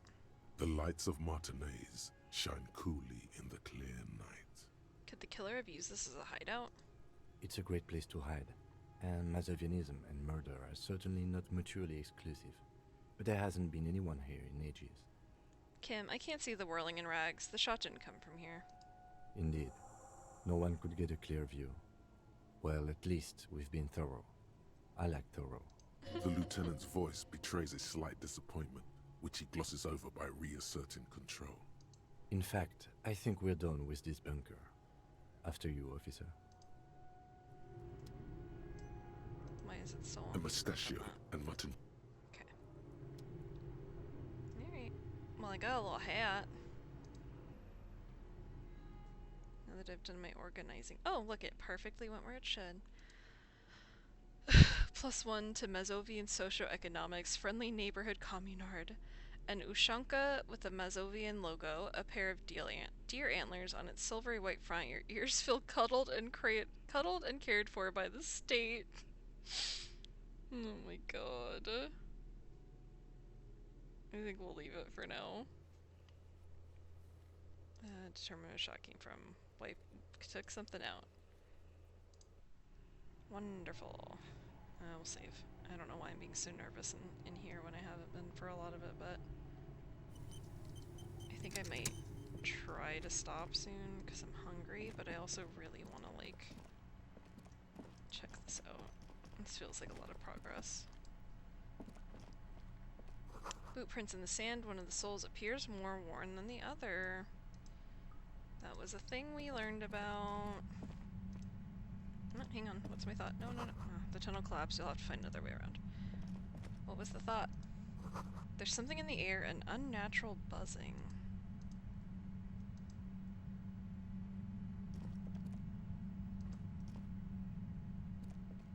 Oh boy.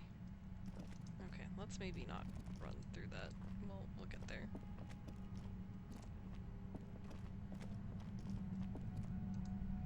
It's getting louder, the buzzing sound.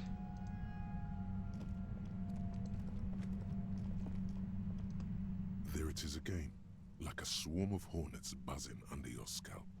A strange tingling you can almost smell. Lieutenant, do you feel something? No. What do you mean? A pain, a strange tingling. I don't feel it, but we should still be careful. There were footprints back there, and I'm pretty sure they were fresh. I saw them too. Footprints of the right sole, worn smooth. Looks like our suspect. If she's in here, we need to plan our next step carefully. What do you mean? Once we detain a credible suspect, who knows what the Union and the Wild Pines will do? We'll set in motion events we have no control over. You will upset the balance of power in Martinez. The deadlock between the company and the Union will destabilize. This part of town is a fine clockwork puzzle. Disturb its peace, and it will start breaking down uncontrollably. Keep calm. Go over the whole situation in detail. Ugh. Okay, we found out Everett's plan to take the harbor. Maybe we should tell Joyce about it. I leave that to your judgment. You already know what I think about cross-pollinating information like this. It's dangerous, but... He just can't be sure. Maybe it will yield something useful. We've met Joyce, but we don't know what she knows yet. We should probably find out. Definitely. I think she knows something about the mercenaries, maybe. And she won't be around if the situation explodes. We still got a date with the pigs and my gun. We absolutely cannot skip that appointment. Consider that 100% confirmed. I fear you'll need your gun for this.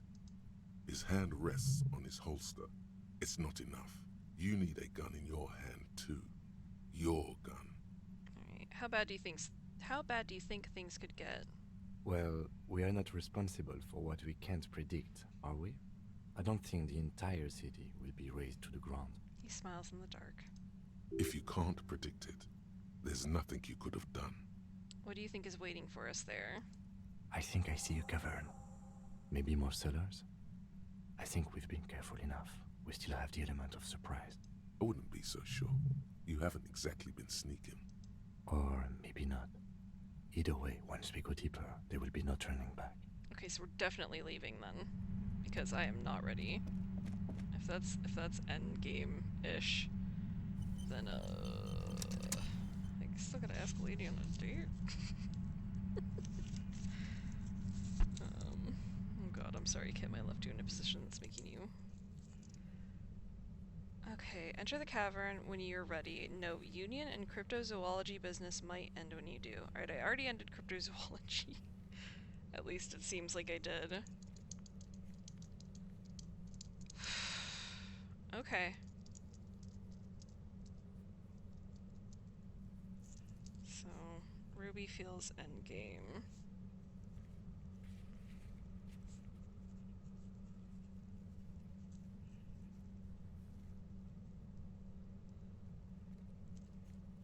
Okay, I mean, I was kind of hoping that finding Ruby would be something helpful for Joyce so that I don't have to hassle that man I don't want to hassle.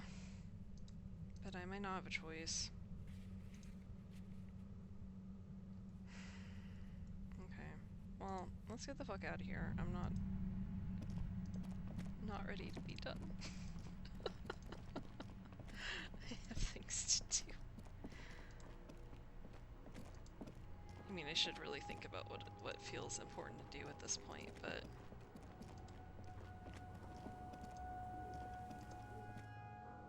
Because god, maybe we really are getting close.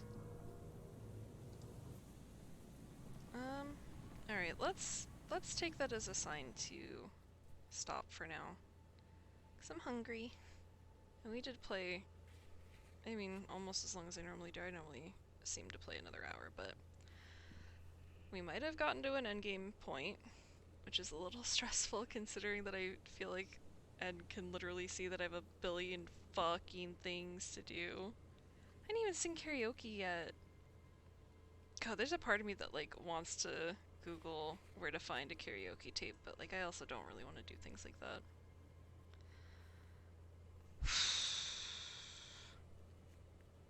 Okay. Yeah, there's definitely some shit I'd rather do before we close things off. And maybe I'm assuming, but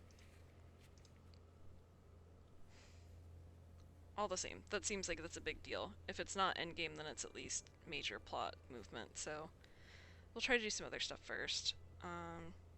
I don't know when I'm going to play again. I would like to play again sometime this week, just since it's been so long, and I really like playing this game, but I won't make any promises. Every time I make a promise about, like, I'm definitely going to play tomorrow, I fucking don't, so.